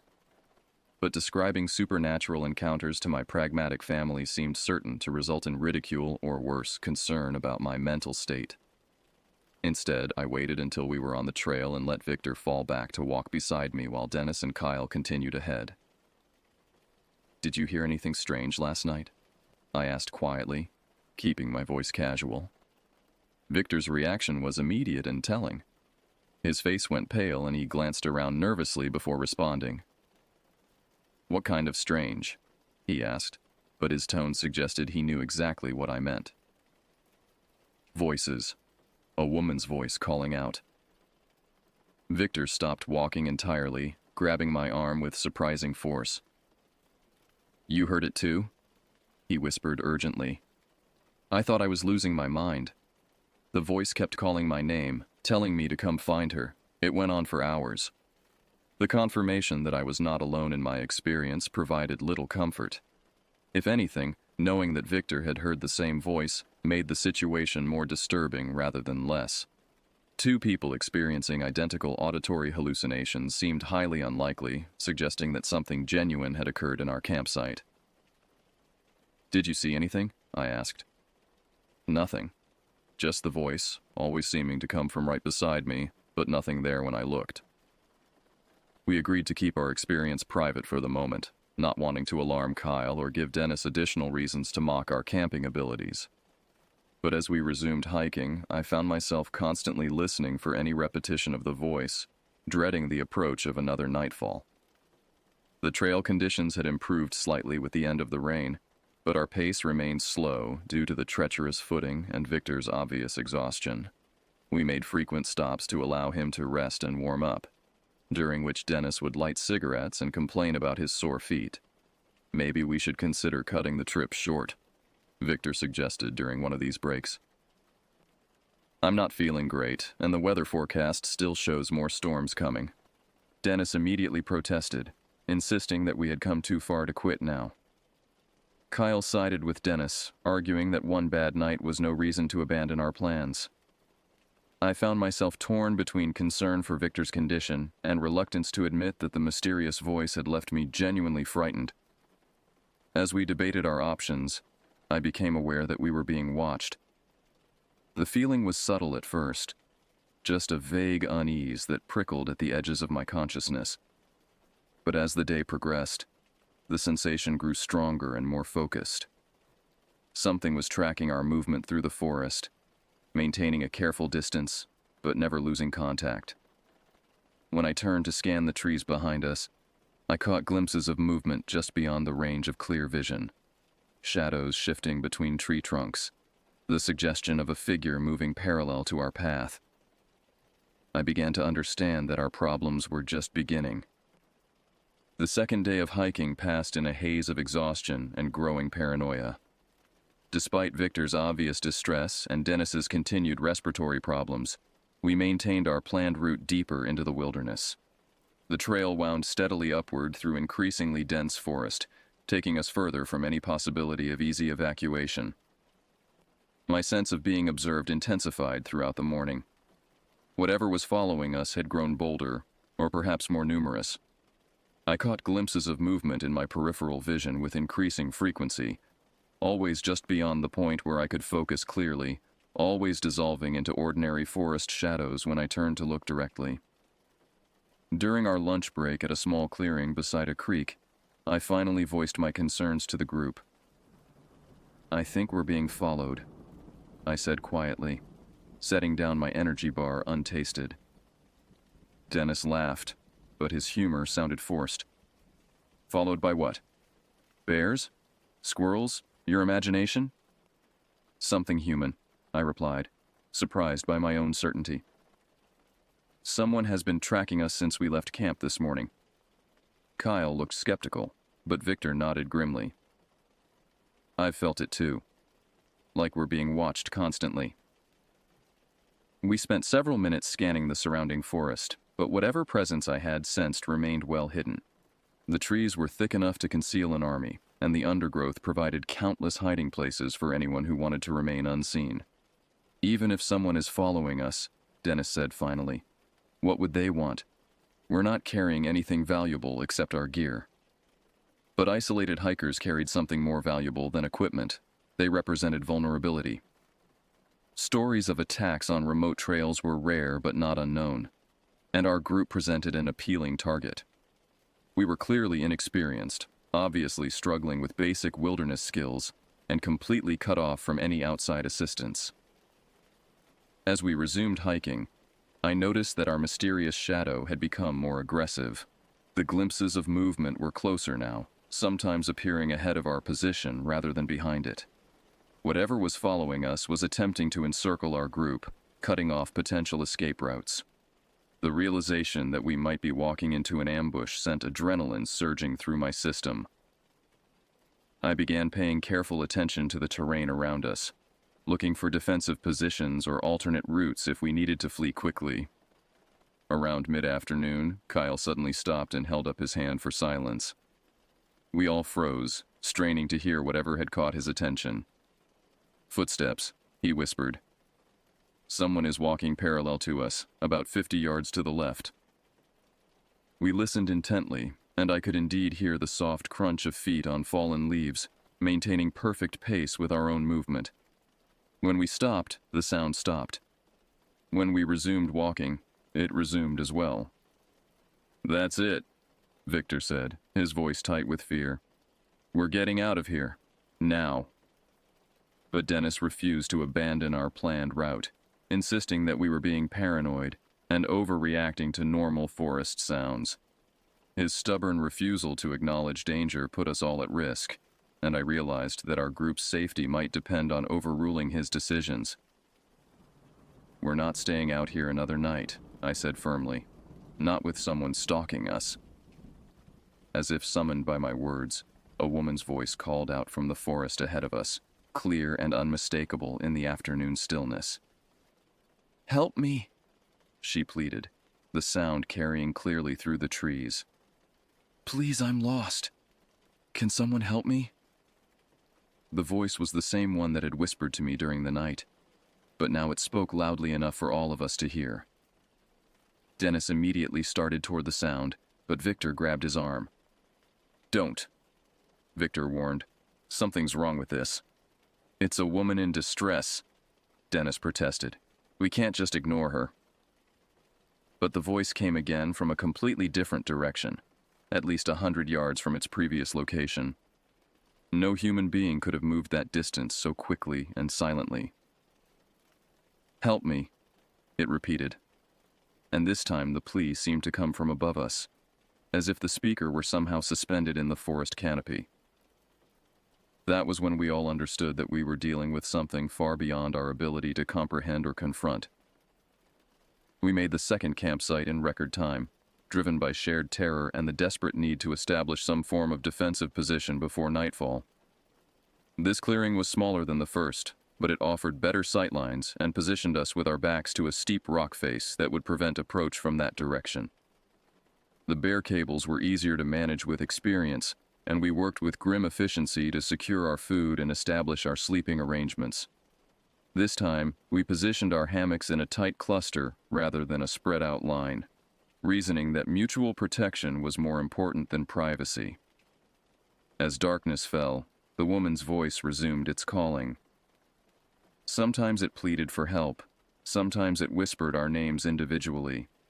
Sometimes it spoke words too soft to understand but compelling enough to make us want to leave our defensive position and search the forest. "Don't listen to it," Victor warned repeatedly. "Whatever it is, it's trying to separate us."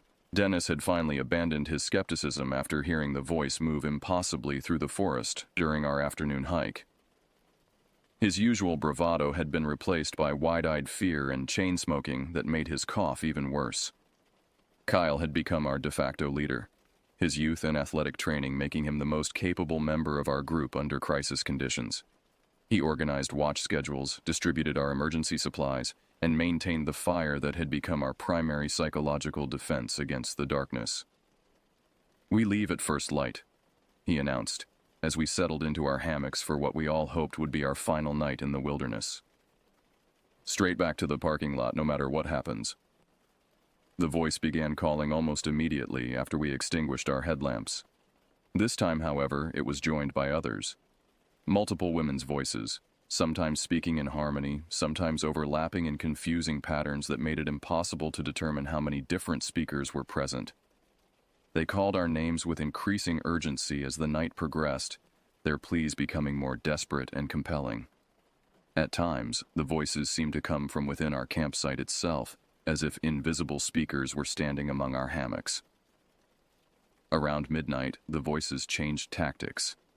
Instead of calling for help or whispering our names, they began describing terrible things happening to our family members back home. They spoke of accidents and illnesses, emergencies that required our immediate return. "Your mother is dying," one voice told Dennis with heartbreaking sincerity. "She's calling for you. You need to come home now." "Your wife has been in an accident," another informed Victor. "She's in the hospital asking for you." The psychological assault was expertly crafted, targeting our deepest fears and strongest emotional bonds. Several times, one of us would start to rise from his hammock, convinced that the voices were telling the truth about some family crisis. But each time, the others would provide grounding, reminding the affected person that these claims were impossible to verify and likely false. We held each other accountable throughout the night, maintaining our defensive position despite the voices' increasingly sophisticated manipulation. As dawn approached, the voices grew fainter and less frequent. When the first rays of sunlight penetrated the forest canopy, they stopped entirely, leaving us exhausted but victorious in our resistance to whatever force had tormented us. We broke camp in record time, abandoning any pretense of organized packing in favor of speed. Our only goal was to reach the parking lot and civilization as quickly as possible. The hike out took 6 hours of grueling effort, but we maintained our pace despite exhaustion and fear. The sense of being followed persisted for the first few miles, but gradually faded as we descended toward lower elevations. When we finally emerged from the forest and saw our vehicles waiting in the parking lot, the relief was overwhelming. We had survived something that defied rational explanation, something that had tested every limit of our psychological endurance. As we loaded our gear and prepared to depart, I turned back toward the trailhead one final time. For just a moment, I thought I saw a figure standing at the forest's edge, watching our departure, But when I looked more carefully, there was nothing there. We drove home in relative silence, each of us processing our experience privately. None of us ever spoke publicly about the voices in the forest, and we never attempted another overnight hiking trip together.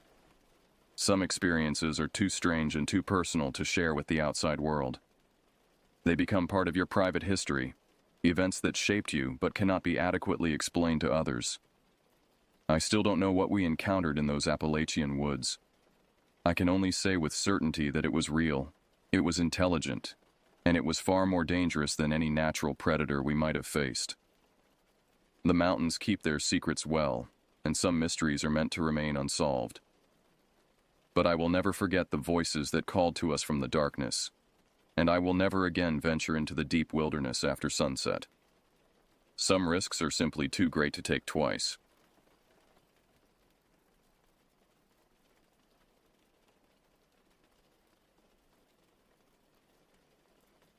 The Granite Peak Trail was supposed to be a challenge, not a nightmare. My friend Darren had suggested the trip, a 5-day trek through one of the most remote sections of the Bitterroot National Forest in Montana.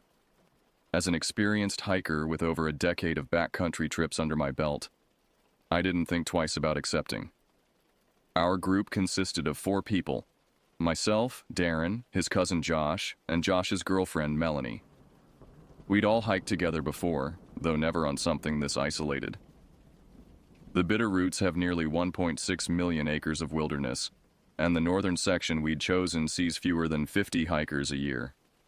Perfect spot to disappear if you wanted to, Josh had joked as we finalized our route. I remember laughing. We arrived at the trailhead on a Wednesday morning in early October.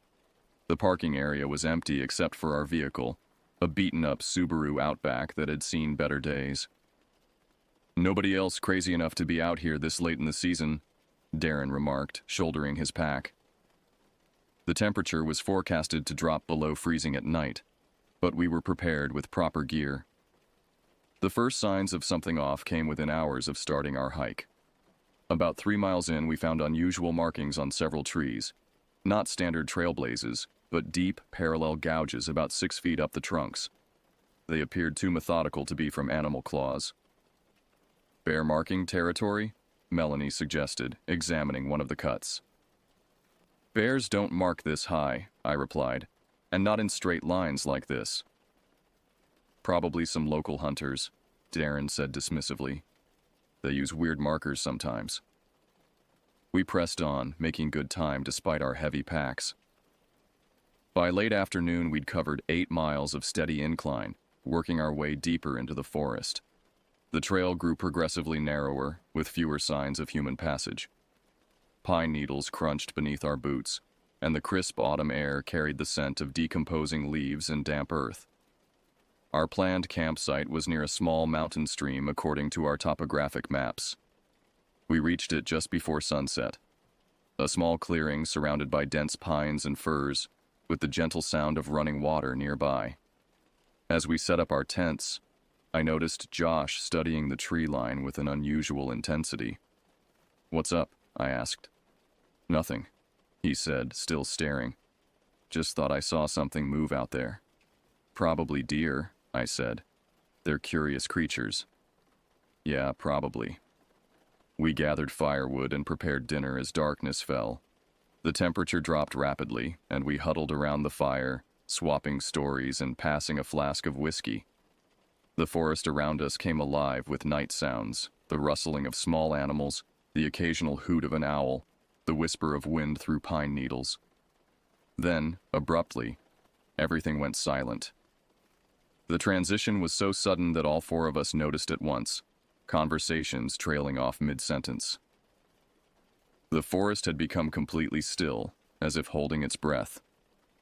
Even the stream seemed to quiet. "That's weird," Melanie whispered, her voice unnaturally loud in the silence. "Probably a predator nearby," Darren said, though he didn't sound convinced. "When smaller animals sense a threat, they go quiet." We listened intently for several minutes, but heard nothing beyond the soft crackling of our fire. Eventually, the normal forest sounds gradually returned, but they seemed different somehow, more cautious, more restrained. That night, I awoke to the sound of movement outside my tent. Not the familiar rustling of nocturnal forest creatures, but deliberate bipedal steps circling our campsite. I lay perfectly still, straining to hear. The footsteps paused near my tent, and I could swear I heard breathing. Deep, rhythmic, but not quite human. I reached for my flashlight, debating whether to investigate, when Darren's voice came from the neighboring tent. "Hello? Is someone out there?" The footsteps retreated rapidly into the underbrush. "Did you hear that?" I whispered across to Darren's tent. "Yeah," he replied. Sounded like someone walking around. "I'm going to check it out," I said, unzipping my tent. The campsite was bathed in moonlight. Nothing moved in the surrounding trees, but as my eyes adjusted, I noticed something that made my stomach clench. Our backpacks, which we'd hung from a tree branch to keep away from animals, had been taken down. They now sat nearly arranged by our fire pit, the contents undisturbed but clearly examined. "Wake the others," I told Darren, who had emerged from his tent. "Someone's been through our stuff." Josh and Melanie joined us, and we surveyed the scene with growing unease. "Should we pack up and head back?" Melanie asked, hugging herself against the cold. "In the middle of the night?" Josh shook his head. "That's asking to get lost or injured." "We stick together until morning," I decided. 2-person watches until dawn, then we decide. None of us slept much after that.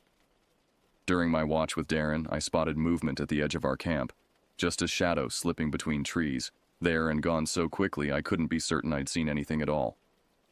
"Did you see that?" I whispered. "See what?" Darren replied, scanning the darkness. I hesitated. Nothing, just my eyes playing tricks. But I knew it wasn't my imagination. Something was watching us, and whatever it was getting bolder. Dawn arrived with a heavy mist clinging to the forest floor. We debated returning to the trailhead, but ultimately decided to continue our planned route. The incident with our backpacks was concerning, but we rationalized it might have been caused by an unusually bold animal, perhaps a raccoon or even a black bear. "Let's just be more careful about securing our food and gear," Josh suggested. We broke camp efficiently, each of us eager to put distance between ourselves and whatever had visited during the night. The day's hike would take us deeper into the wilderness, following the ridgeline up toward Granite Peak. According to our map, we'd make camp near an alpine lake about 9 miles ahead. The forest changed as we ascended. The thick pines gave way to sparser vegetation, and occasional clearings offered breathtaking views of the surrounding mountains. By noon, we'd climbed nearly 2,000 feet in elevation. During a water break, I noticed something unusual about half a mile down the slope, a flash of unnatural color among the browns and greens of the forest. "Does anyone else see that?" I asked, pointing. Darren pulled out his binoculars and focused. "Looks like fabric? Maybe a tent or backpack." "Another hiker?" Melanie suggested hopefully. "Let's check it out," I said. "It's not far off our path." We descended carefully through the underbrush. As we got closer, I could see it was indeed a tent, or what remained of one. The once blue fabric was shredded and scattered across a small clearing, along with the contents of a backpack, clothing, a water filter, packages of freeze-dried food torn open and strewn about. "Jesus," Josh whispered, surveying the scene. "Bear attack?" I examined the damage more closely. "I don't think so. These tears are too clean, too deliberate." "Could be a mountain lion," Darren suggested, but he sounded doubtful. "Where's the hiker?" Melanie asked, voicing the question we were all thinking. We searched the area, calling out and listening for a response. About 30 yards from the destroyed campsite, we found a hiking boot, still laced, lying on its side. "This isn't good," I said, picking it up. The boot was a men's size 11, sturdy and well-worn. There was no blood or signs of struggle, just a single boot abandoned in the woods. "We need to go back and report this," Melanie insisted, her voice tight with fear. "That would take us a day and a half," Josh countered, "and we don't even know what happened here. Maybe the guy just had an equipment failure and hiked out on his own." "Leaving his boot behind?" I asked skeptically. "Look," Darren said, "we should at least check the registration log at the next ranger station. It's only about 5 miles ahead and we can decide what to do from there." We agreed on this compromise, but the discovery had cast a pall over our expedition. As we hiked, I couldn't shake the feeling that we were being followed. Several times I spun around, certain I'd caught movement in my peripheral vision, but saw nothing. About 2 miles from the destroyed campsite, Josh stopped abruptly. "Tracks," he said, pointing to the ground. The path here was muddy from a recent rainfall, and clear impressions were visible in the soft earth. They weren't human footprints, nor did they match any animal I recognized. The tracks were large, about the size of a human hand, with unusual elongated toes and what looked like claw marks at the tips. "What the hell made these?" Melanie asked, crouching down. "I don't know," I admitted. "Some kind of predator, but nothing native to these mountains that I'm aware of."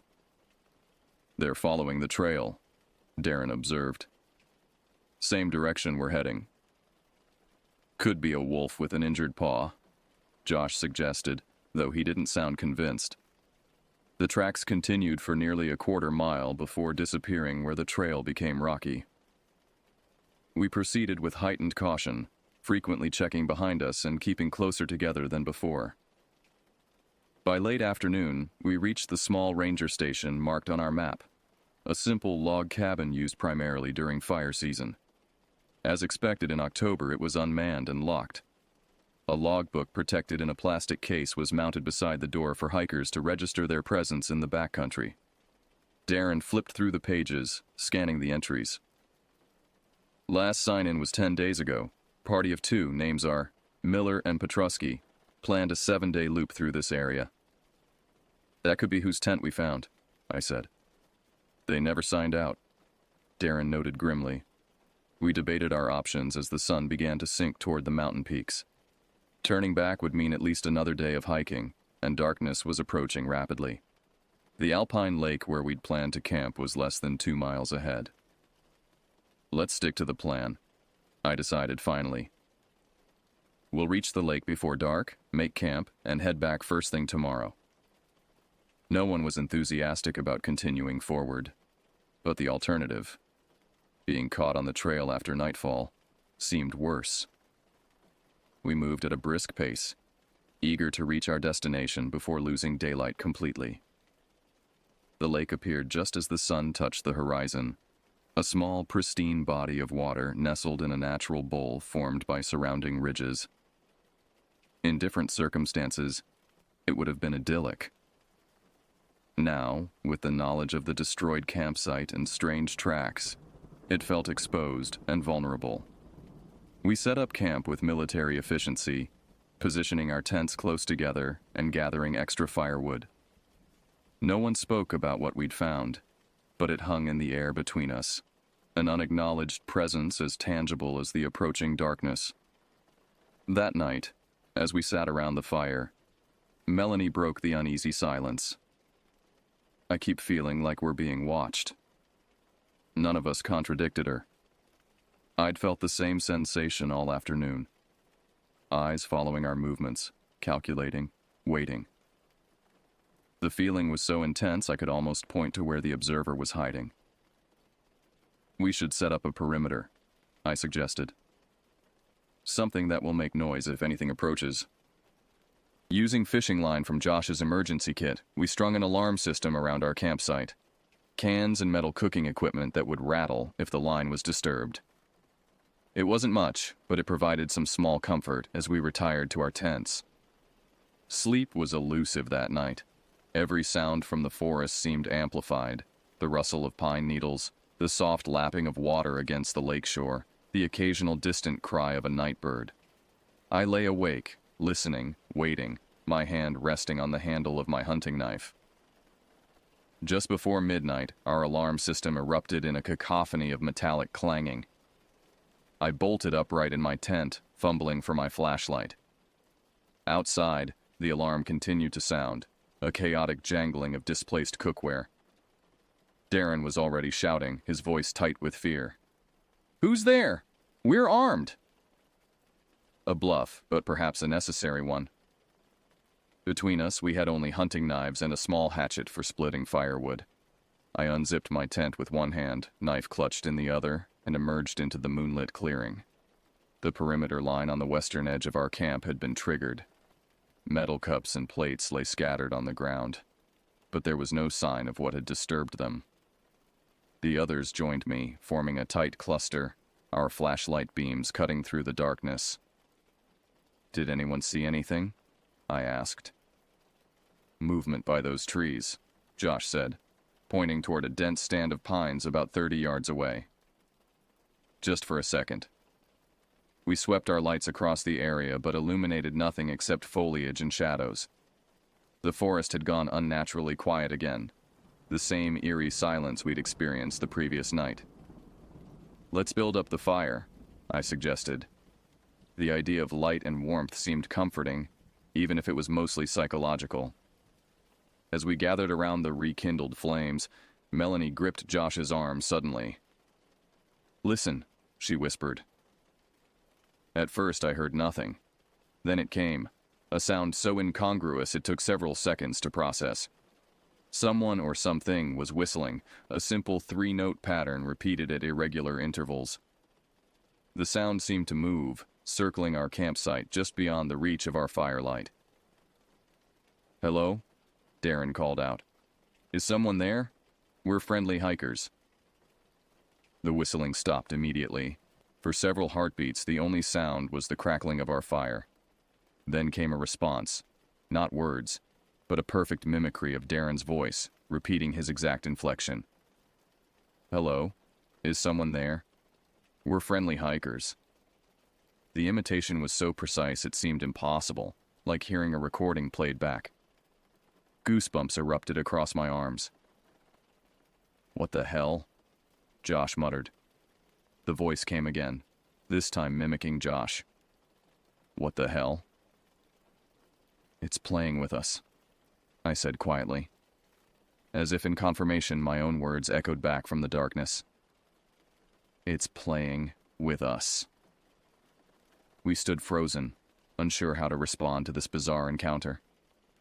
The mimic fell silent for several minutes, long enough that we began to wonder if it had departed. Then a new sound emerged from the forest. Not mimicry this time, but a low, rhythmic clicking noise, like stones being struck together. "We need to leave," Melanie said, her voice barely audible. "First light, we pack up and go." None of us argued with this plan. The clicking continued throughout the night, sometimes moving closer, sometimes receding, but never completely disappearing. We maintained a vigil in shifts, keeping the fire burning high, no one managing more than brief, fitful sleep. The pre-dawn light brought no relief. A dense fog had settled over the lake, reducing visibility to less than 20 feet. The clicking had stopped, but the sense of being observed remained palpable. We packed quickly, leaving behind non-essential items to speed our departure. The plan was simple: retrace our steps to the ranger station, then follow the main trail back to the trailhead. If we pushed hard, we could make it out before nightfall. The fog complicated our journey. Landmarks visible just yesterday had vanished in the murky grayness, forcing us to rely on compass readings and trail markers.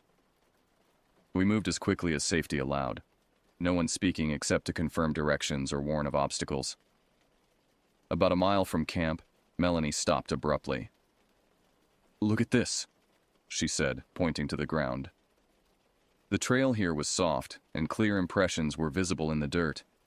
The same unusual tracks we'd seen the day before, but now they were everywhere, crisscrossing the path as if whatever made them had been pacing back and forth. The tracks were fresh, the edges still crisp. "It was here during the night," I said, "watching us." "Let's keep moving."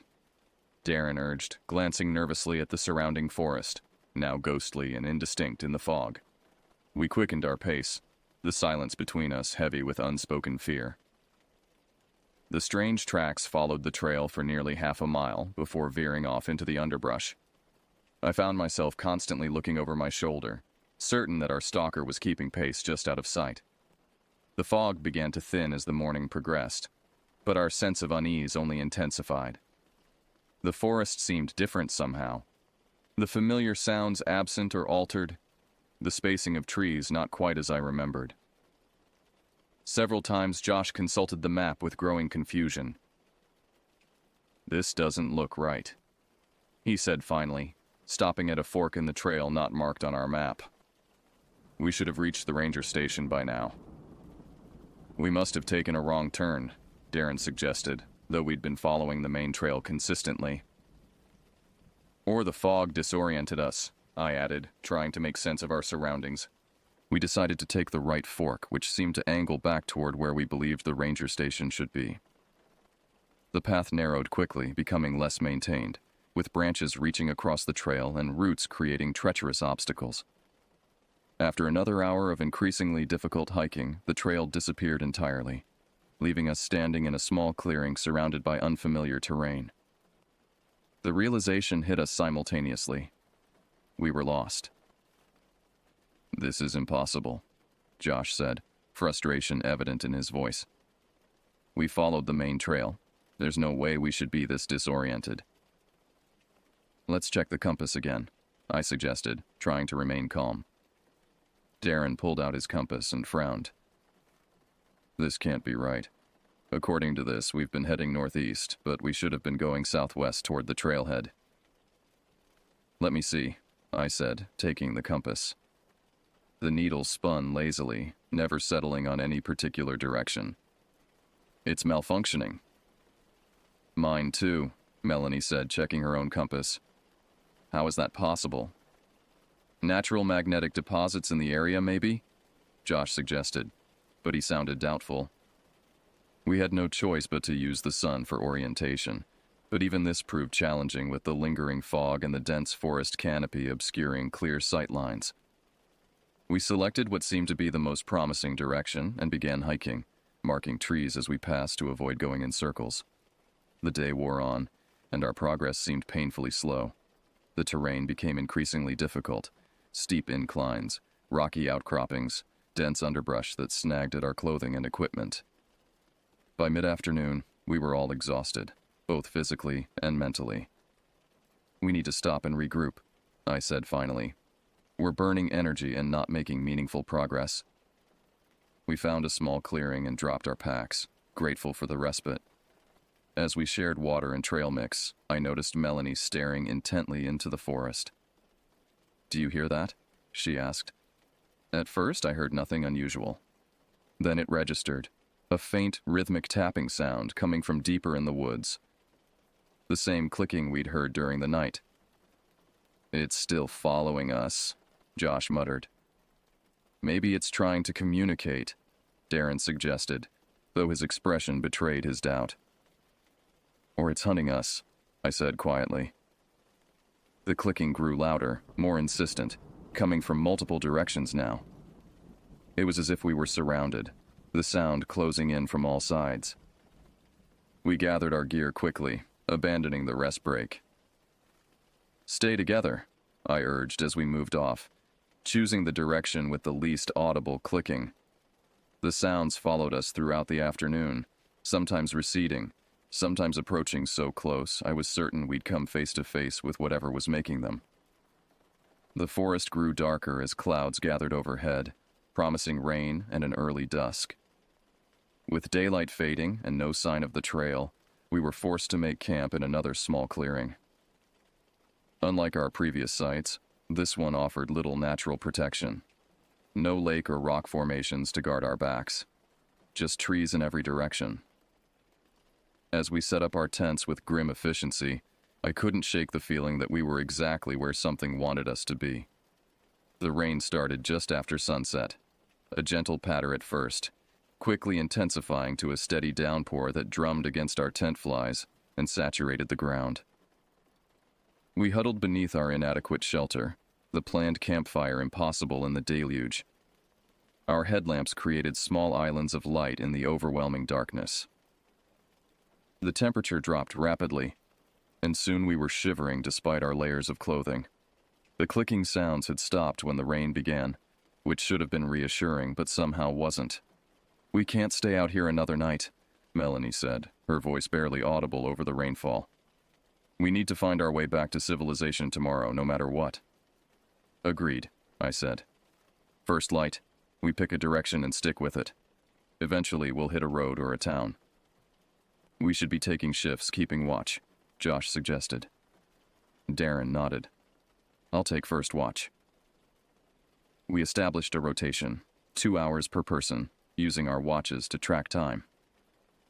I was scheduled for the final shift just before dawn. Exhausted from the day's arduous hiking, I fell into a restless sleep almost immediately, my dreams filled with shadowy pursuers and endless forests. When Josh woke me for my watch, the rain had slowed to a drizzle. The forest was draped in fog again, limiting visibility to just a few yards beyond our campsite. I positioned myself at the edge of our cluster of tents, straining to see or hear anything unusual in the pre-dawn gloom. For the first hour, the forest remained quiet, except for the occasional drip of water from saturated branches. Then, just as the eastern sky began to lighten imperceptibly, I heard it, a soft, deliberate rustling approaching from my left. I switched on my headlamp, directing the beam toward the sound. For a brief moment, I caught a glimpse of movement. Something low to the ground, moving with unnatural speed between the trees. Then it was gone. I stood up, scanning the perimeter of our camp. The fog seemed to shift and swirl, creating illusions of movement everywhere I looked. A branch snapped behind me, and I spun around, heart pounding. Nothing visible, but the feeling of being watched was overwhelming now. Not just observed, but studied, evaluated. I considered waking the others, but hesitated. What would I tell them? That I'd seen a shadow? That I felt eyes on me? The decision was made for me when a blood-curdling scream tore through the forest. Not animal, not human, but something in between. The others bolted from their tents, disoriented and alarmed. "What was that?" Darren demanded, fumbling with his headlamp. "I don't know," I admitted, "but it's close." We formed a tight circle, backs together, scanning the surrounding fog. For several minutes, nothing happened. Then the scream came again, closer this time, followed by the now familiar clicking sound, rapid and excited. "There!" Josh shouted, pointing. Through a gap in the fog, about 30 yards away, stood a figure. In the poor visibility and strange light, details were difficult to discern, but its proportions were wrong. Too tall, too thin, with limbs that seemed oddly jointed. It remained motionless, just watching us. "Hello?" Darren called out, his voice cracking. "Who's there?" The figure tilted its head, an unsettlingly bird-like motion, but didn't respond or move closer. "We're lost hikers," I added, trying to sound calm. "We don't mean any harm." For a long moment, the standoff continued. 4 terrified hikers and the silent, unmoving watcher. Then, without warning, it dropped to all fours and vanished into the fog with startling speed. "What the hell was that?" Josh whispered, his face pale in the beam of my headlamp. "A person," Melanie insisted. "It had to be a person." "That wasn't human," Darren countered. "Did you see how it moved?" "It doesn't matter what it was," I interrupted. "We need to leave, now." Despite the early hour and limited visibility, we packed up immediately, abandoning any equipment that would slow us down. Our priority was distance, putting as much space as possible between ourselves and whatever was stalking us. We chose a direction based solely on the rising sun and started hiking, pushing through wet underbrush and slippery terrain. No one spoke. We saved our breath for movement, for escape. About an hour into our frantic journey, Melanie stopped suddenly. "Listen," she said. We paused, hearing what had caught her attention, the distant sound of running water, much larger than a stream, a river. Rivers lead to civilization, I said, hope flaring for the first time in days. If we follow it downstream, we'll eventually reach a road or a town. We altered course toward the sound, moving as quickly as safety allowed.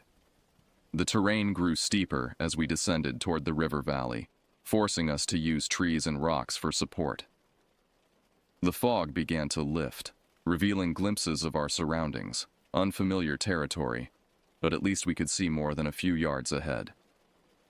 When we finally reached the river, it was larger than expected, about 30 feet across with a strong current. The banks were rocky and steep, making travel alongside it challenging but not impossible. Downstream, I confirmed, pointing to our right. That should eventually lead us out of the wilderness. We had covered perhaps half a mile along the riverbank when Darren, who was leading, stopped abruptly. "Look at this," he said, pointing to the ground. Pressed into a patch of mud were several distinct footprints, human footprints, from hiking boots. They were recent, the edges still sharp despite the rain. "Other hikers?" Melanie asked hopefully. I examined the tracks more closely and felt a chill that had nothing to do with the damp weather. "These are our own boot prints," I said quietly, "from our original hike in." "That's impossible," Josh protested. "We're nowhere near our original trail." But there was no denying the evidence. Somehow, despite hiking in what we thought was a completely different direction, we had circled back to a point on our inbound journey. "We've been going in circles," Darren said, his voice hollow. "This whole time." The realization was devastating. Despite our best efforts, we had made no progress toward safety. Something was interfering with our navigation, keeping us trapped in this section of wilderness. "It's playing with us," Melanie whispered, echoing my words from the previous night. As if in response, the clicking sound started again, still distant, but clearly audible over the rush of the river. It seemed to come from multiple directions at once, surrounding us. "We follow the river," I decided firmly. "It has to lead somewhere, and it's our best chance of breaking whatever pattern we've been caught in." No one argued. We resumed our journey downstream, moving with renewed determination. The terrain alongside the river was treacherous. Slippery rocks, steep embankments, fallen trees creating obstacles. Several times one of us nearly fell into the swift current. The clicking followed us, sometimes fading, sometimes intensifying, but never disappearing completely. We began to notice other signs of pursuit as well. Branches moving against the wind, glimpses of something dark flitting between trees on the opposite bank. Occasional screams that seemed to answer the clicking sounds. By mid-afternoon, exhaustion was taking its toll. We were all stumbling more frequently, reactions slowed by fatigue and stress. We needed to rest, but stopping felt dangerous, as if movement was our only protection. "We can't keep this pace," Josh said finally, breathing heavily after a particularly steep section. "We need to eat and rehydrate, or we'll make mistakes." Reluctantly, we agreed to a brief stop. Finding a relatively flat area beside the river, we collapsed onto the rocky ground, muscles aching. I distributed the remaining trail mix and energy bars, rationing carefully. Our food supplies were dwindling faster than planned. As we ate in silence, I noticed Darren staring intently across the river. "What is it?" I asked. "There's something on the other side," he said quietly. "In those trees." I followed his gaze but saw nothing unusual. Then movement caught my eye, a dark shape shifting position behind a large pine. It was difficult to discern details at this distance, but its proportions seemed similar to the figure we'd glimpsed at dawn, unnaturally tall and thin. "It's watching us again," I confirmed, keeping my voice low. "I'm getting a picture," Josh said, slowly reaching for his phone. "Don't," Melanie hissed. "It might provoke it." We need evidence of what's happening, Josh insisted. No one will believe us otherwise. Before anyone could stop him, he raised his phone and snapped several photos of the area across the river. The clicking sound immediately intensified, becoming angry, agitated. The figure stepped out from behind the tree. Even at this distance, there was something profoundly wrong about its appearance.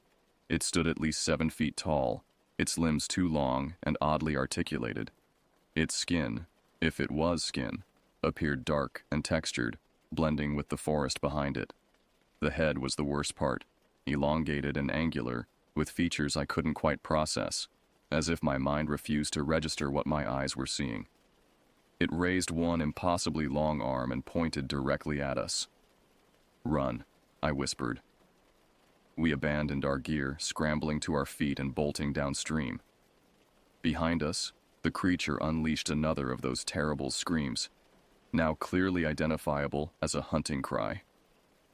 The sound was answered by more clicking, coming from the forest on our side of the river. "They're on both sides!" Darren shouted as we ran. The realization hit me with horrible clarity. We weren't being stalked by a single entity, but by multiple creatures, working in coordination to hurt us exactly where they wanted us to go. As we fled downstream, I caught glimpses of movement paralleling our course on both sides of the river. Dark figures flitting between trees, always keeping pace, never falling behind despite our desperate speed. We were being hunted, and our hunters were playing with us. The chase continued until dusk, the creatures herding us downstream with calculated precision. Whenever we tried to veer away from the river, the clicking intensified, and dark shapes would appear ahead, forcing us back toward the water. By the time darkness fell, we were beyond exhaustion, muscles burning, lungs heaving, minds clouded with fatigue and terror. We had no choice but to stop, our bodies simply incapable of further flight. "We need shelter," I gasped, scanning our surroundings in the failing light. About 50 yards from the river, a rocky outcropping created a shallow overhang. Not a cave, but better than completely exposed ground. We staggered toward it, collapsing beneath its meager protection. "What do they want?" Melanie whispered, her voice raw. No one answered. We had no water, no food, having abandoned our packs during our panicked flight. All that remained were the clothes on our backs and whatever was in our pockets: Josh's phone, now dead, my hunting knife, a lighter, a small first aid kit Darren had been carrying. The temperature dropped rapidly with nightfall. Huddled together for warmth, we took stock of our situation. "They could have caught us if they wanted to," Darren observed. "They're faster. They know the terrain better." "They're toying with us," Josh said bitterly. "Or hurting us," I suggested. "Notice how they keep pushing us downstream. They want us somewhere specific." This realization did nothing to comfort us. What destination could these creatures have in mind, and what would happen when we reached it? As full darkness enveloped the forest, the clicking sounds changed pattern. Slower, more deliberate, like a language we couldn't comprehend. The sounds came from multiple directions, suggesting at least 3 or 4 creatures surrounding our position. "We need a fire," I decided, gathering what dry material I could find beneath the overhang. Using Darren's lighter, we managed to start a small blaze. The flames provided minimal warmth, but considerable psychological comfort. The clicking sounds retreated slightly at the appearance of fire, suggesting the creatures had at least some aversion to light. We maintained a watch rotation through the night, though sleep was nearly impossible given our circumstances. During my shift, I noticed a pattern in the creatures' movements. They would approach to a certain distance, retreat, circle, approach again, like they were testing boundaries. Once I caught a clear glimpse of one as it moved from one tree to another, about 20 yards from our shelter. The firelight illuminated it briefly. The impossibly elongated limbs, the dark textured skin, the angular head. It moved with a fluid grace that belied its awkward proportions, more like an insect than a mammal. When dawn finally broke, we were still alive but in deteriorating condition. Dehydration had set in, making our thinking sluggish and our movements uncoordinated. We needed water, which meant approaching the river, exactly where the creatures seemed to want us. "We don't have a choice," I said when Josh questioned the wisdom of leaving our shelter. "We'll die of thirst otherwise." With extreme caution, we made our way back to the river. The clicking had stopped with daylight, and we saw no sign of our pursuers, though the sense of being watched remained. At the riverbank, we drank deeply despite concerns about water quality. The cold liquid revived us somewhat, clearing our minds enough to formulate a rudimentary plan. The river has to lead somewhere, I reasoned. Civilization, or at least a road. We keep following it downstream, but we stay vigilant. They seem less active during daylight. "And if they come for us again?" Melanie asked. I pulled out my hunting knife. "We fight if we have to." It was a hollow assertion. What could a single knife do against multiple creatures that moved with such speed and coordination? But having any plan, however desperate, was better than the paralysis of complete hopelessness. We followed the river throughout the morning, our pace slower now due to fatigue and injury. Josh had twisted his ankle during yesterday's flight, and Melanie's hands were bleeding from falls onto rocky terrain. Darren had developed a hacking cough that grew worse with exertion. The river valley gradually widened as we progressed, the current slowing and the water deepening. By midday, we estimated we'd covered perhaps 5 miles from our night shelter. The terrain was changing subtly, more deciduous trees mixed with the conifers, suggesting a lower elevation. "Look," Darren said suddenly, pointing ahead. "A bridge." About half a mile downstream, a wooden structure spanned the river, clearly man-made, though crude and weathered. The sight of it sparked renewed energy, and we quickened our pace despite our exhaustion. As we approached, the bridge revealed itself to be old but solid, constructed from rough-hewn logs with a simple plank walkway. It appeared to connect to trails on both sides of the river. "This has to lead somewhere," Josh said, hope evident in his voice for the first time in days. We stepped onto the bridge cautiously, testing its strength. The wooden planks creaked but held firm. Midway across, I stopped to examine markings carved into one of the support posts. Symbols I didn't recognize, arranged in patterns that suggested meaning. "Some kind of trail markers?" Darren suggested, studying the carvings. "I don't think so," I replied uneasily. "These don't look like anything official." We continued across and found ourselves at a junction of crude trails. One path followed the river downstream, while another headed directly into the forest, away from the water. "Which way?" Melanie asked. Before anyone could answer, the clicking started again. But different this time, more urgent, almost angry. It came from directly ahead, blocking the river path. "They don't want us going that way," I observed. "All the more reason to choose it," Josh argued. "Or it's a trap," Darren countered. "Maybe they're trying to make us think we should avoid that direction." The psychological games were wearing us down. Every decision felt potentially fatal, with unseen watchers analyzing our choices, staying one step ahead. In the end, we chose the forest path, reasoning that the clicking warnings felt too obvious a manipulation. The trail was more defined than expected, suggesting regular use, though by what or whom was unclear. As we moved deeper into the forest, the canopy thickened overhead, creating a perpetual twilight despite the midday hour. The clicking followed at a distance, sometimes fading completely before resuming from a different direction. After about 2 miles of steady hiking, the trail opened into a clearing. In the center stood a cabin, small, weathered, but undeniably human-built. Smoke rose from a stone chimney, indicating occupation. We stopped at the edge of the clearing, suddenly cautious. After days of wilderness and inhuman pursuers, the sight of a habitation should have been welcome. Instead, it filled me with inexplicable dread. "Something's wrong," I whispered. "It's shelter," Josh countered.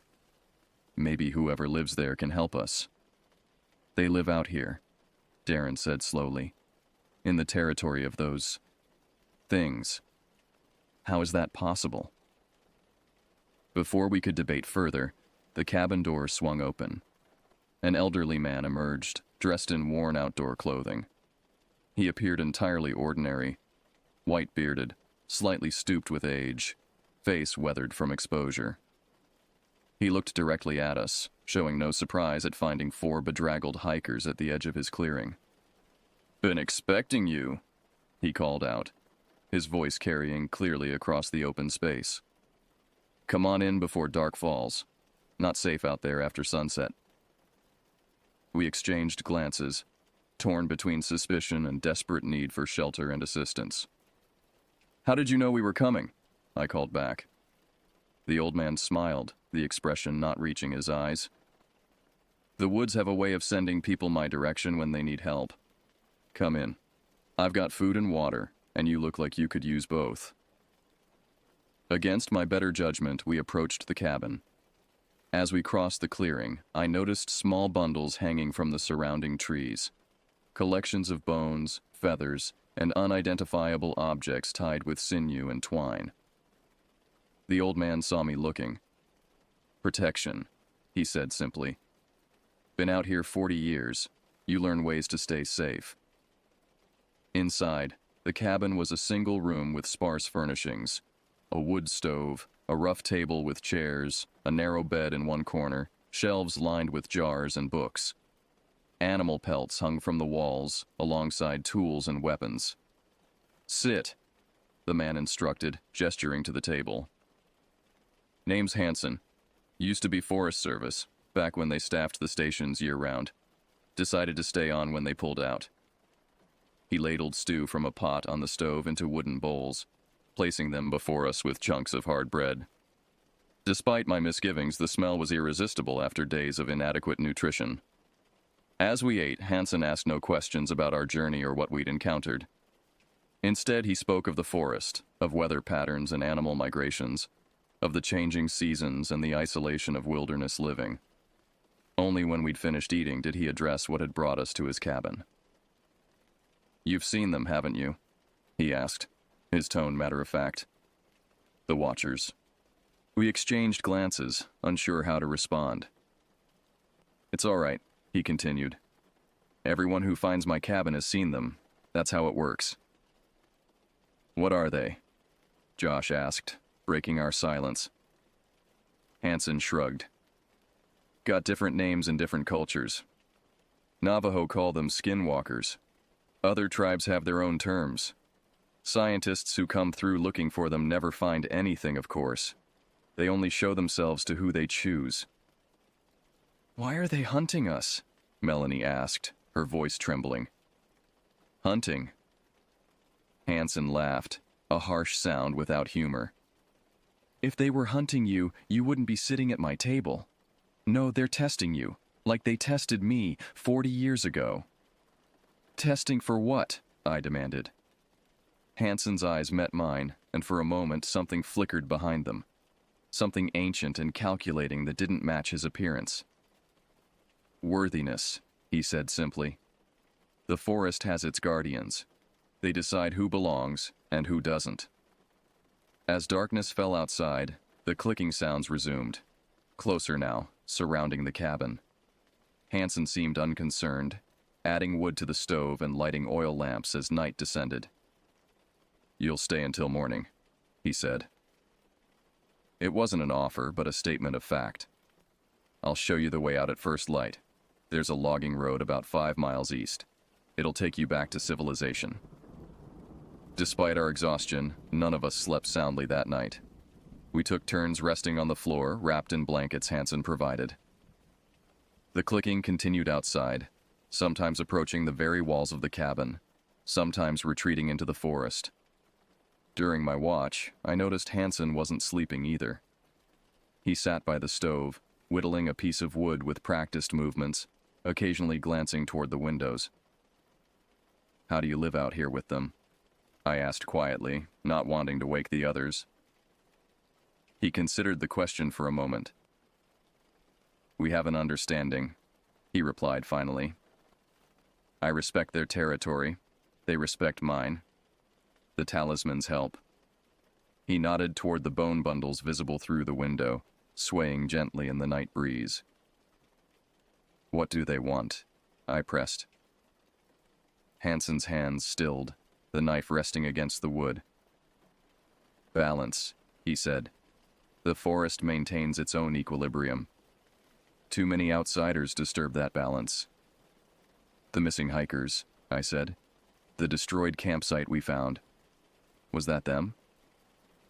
Sometimes they warn, Hansen replied obliquely. Sometimes they cull. Depends on the trespass. The conversation left me more unsettled than before. Hansen's casual acceptance of the creature's actions, his talk of culling and trespass, suggested a perspective that had shifted far from normal human morality. I wondered, not for the first time, what exactly we were sharing this cabin with. Morning arrived with a heavy mist shrouding the forest. Hansen was already awake, preparing a simple breakfast of oatmeal and strong coffee. We ate quickly, eager to begin our journey to the promised logging road. Follow the sun, Hansen instructed as we prepared to leave. Keep it on your right shoulder until midday, then directly behind you. Don't deviate, no matter what you hear or see. They'll let us go? Darren asked skeptically. Hansen's expression was unreadable. You made it to my cabin. That means something to them. But don't test their patience. Move quickly and directly. Before we departed, he handed me a small bundle similar to those hanging from the trees. Carry this, he said. It won't guarantee safe passage, but it helps mark you as acknowledged. The object felt unnaturally heavy for its size, wrapped in leather with feathers and small bones protruding from the binding. I secured it to my belt with reluctance, distrusting Hansen almost as much as the creatures, but unwilling to reject any potential protection.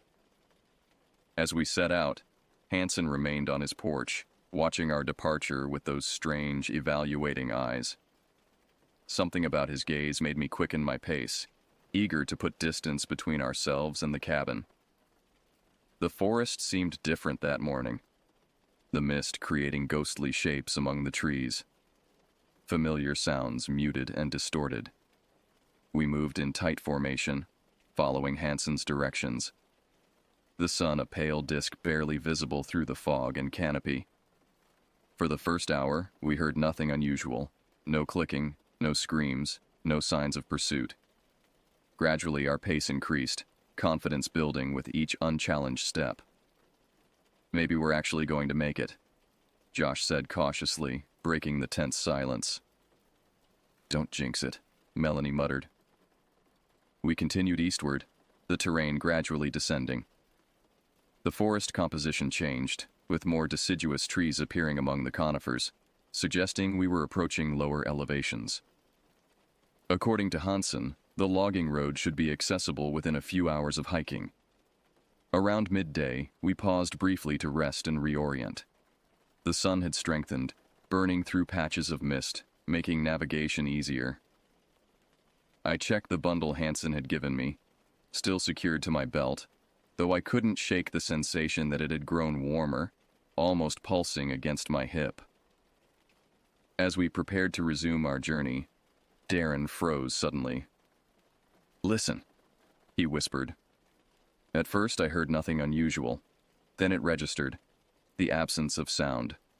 The forest had gone silent again. That unnatural quiet that had preceded each encounter with the creatures. Keep moving, I urged, fighting rising panic. Hansen said don't stop no matter what. We quickened our pace, no longer trying to move quietly. Speed was our priority now, distance our only defense. The silence followed us, creating a bubble of emptiness that moved with our progress. After another mile, the clicking started again, distant at first, then gradually closing. It came from behind us this time, as if following rather than hurting. Don't look back, I instructed. Just keep moving forward.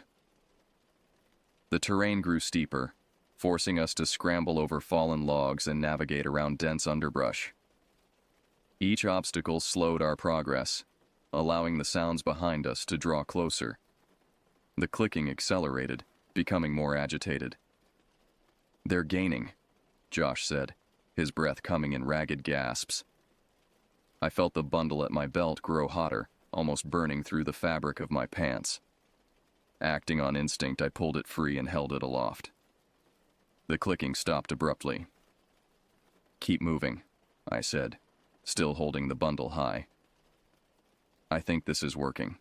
We continued forward at a steady pace, the bundle seemingly holding our pursuers at bay. For nearly half an hour, we hiked in tense silence, the absence of clicking somehow more unnerving than its presence had been. Then, without warning, a scream tore through the forest, directly ahead of us. We stopped dead, confronted with an impossible choice. Behind us, the clicking had resumed, closing rapidly. Ahead, something waited, announcing its presence with that terrible cry. "They've surrounded us," Melanie whispered. I raised the bundle higher, turning in a slow circle.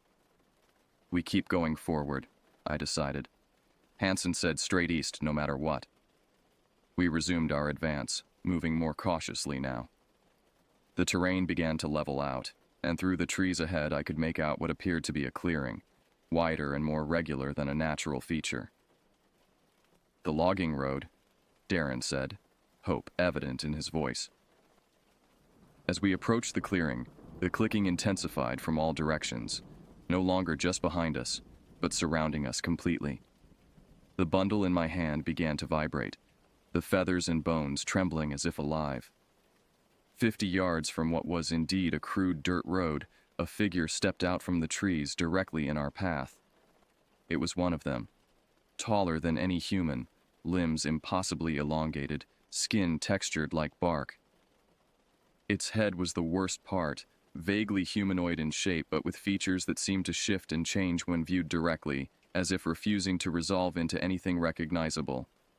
It raised one arm, pointing not at us, but at the bundle I held. Understanding came with sudden clarity. The bundle wasn't protection. It was a marker, a tracker. Hansen hadn't been helping us escape. He'd been ensuring we remained within the creature's reach. I hurled the bundle toward the figure. It caught the object with unnatural speed, those long fingers closing around it precisely. For a moment, it stood motionless, examining what I'd thrown. Then it stepped aside, clearing our path to the road. "Run," I said quietly. "Now." We broke into a sprint, covering the remaining distance to the road in seconds. The clicking followed but remained at the tree line, not pursuing across the open ground of the road itself. The road stretched in both directions, crude but definitely man-made, rutted from vehicle traffic. We turned left, moving as quickly as our exhausted bodies allowed, putting distance between ourselves and the forest edge. After about a mile, we heard the distant sound of an engine. A battered pickup truck appeared around a bend, driven by an older man in Forestry Service clothing. He stopped when he saw us, taking in our disheveled appearance with obvious concern. "You folks lost?" he called through the open window. "Hikers," I explained breathlessly. "We got separated from our group. Been lost for days." He nodded, not questioning our story. "Hop in the back. I'm heading to town." As we climbed into the truck bed, I glanced back toward the forest. At the tree line, barely visible in the shadows, stood multiple tall figures, motionless, watching. The old forester followed my gaze but showed no reaction, as if he couldn't see what I was staring at. "Something wrong?" he asked. I turned away. "No, just glad to be found." The truck pulled away, carrying us toward civilization. None of us spoke during the journey, each processing the nightmare we'd escaped. The creatures hadn't followed, perhaps unable or unwilling to leave their territory, or perhaps simply satisfied with the tests they'd administered. Hansen's words echoed in my mind. Sometimes they warn. Sometimes they call. We had been warned. Others had been called. The distinction felt arbitrary, a matter of chance rather than merit. What made us worthy of warning rather than elimination? What criteria had we satisfied by reaching Hansen's cabin? The forester dropped us in a small town about 20 miles from the wilderness boundary. From there, we contacted authorities, reporting our experience as a simple case of hikers becoming lost. We mentioned nothing about the creatures or Hansen's cabin. Who would believe us? In the days and weeks that followed, I researched the area extensively. The Bitterroot National Forest has more missing persons cases per capita than almost any wilderness area in the country. Most are classified as accidents or exposure, the bodies never recovered. Official surveys list no permanent residents in the section where we encountered Hansen. The last staffed ranger station was decommissioned in the 1980s. According to records, all personnel were either reassigned or retired. I wonder often about Hansen, who he is, what bargain he struck with the forest guardians, how many lost hikers he's directed over the years. Was he once like us, tested and found worthy of a different fate? Has he become something other than human during his 40 years in those woods? I don't hike anymore. The others have similarly abandoned outdoor activities. Some nights I wake to the sound of clicking outside my window. Just branches tapping in the wind, I tell myself, though I never open the curtains to check. The forest tested us. We survived. But I can't shake the feeling that we're still being watched, still being evaluated. That the test isn't over, merely moved to a different venue. Sometimes they warn, sometimes they cull. The distinction, I've come to believe, is less important than the message. The wilderness has guardians, and they are neither benevolent nor malevolent, merely balanced in their own terrifying way. And in the deepest part of night, when sleep eludes me, I wonder if they followed us home.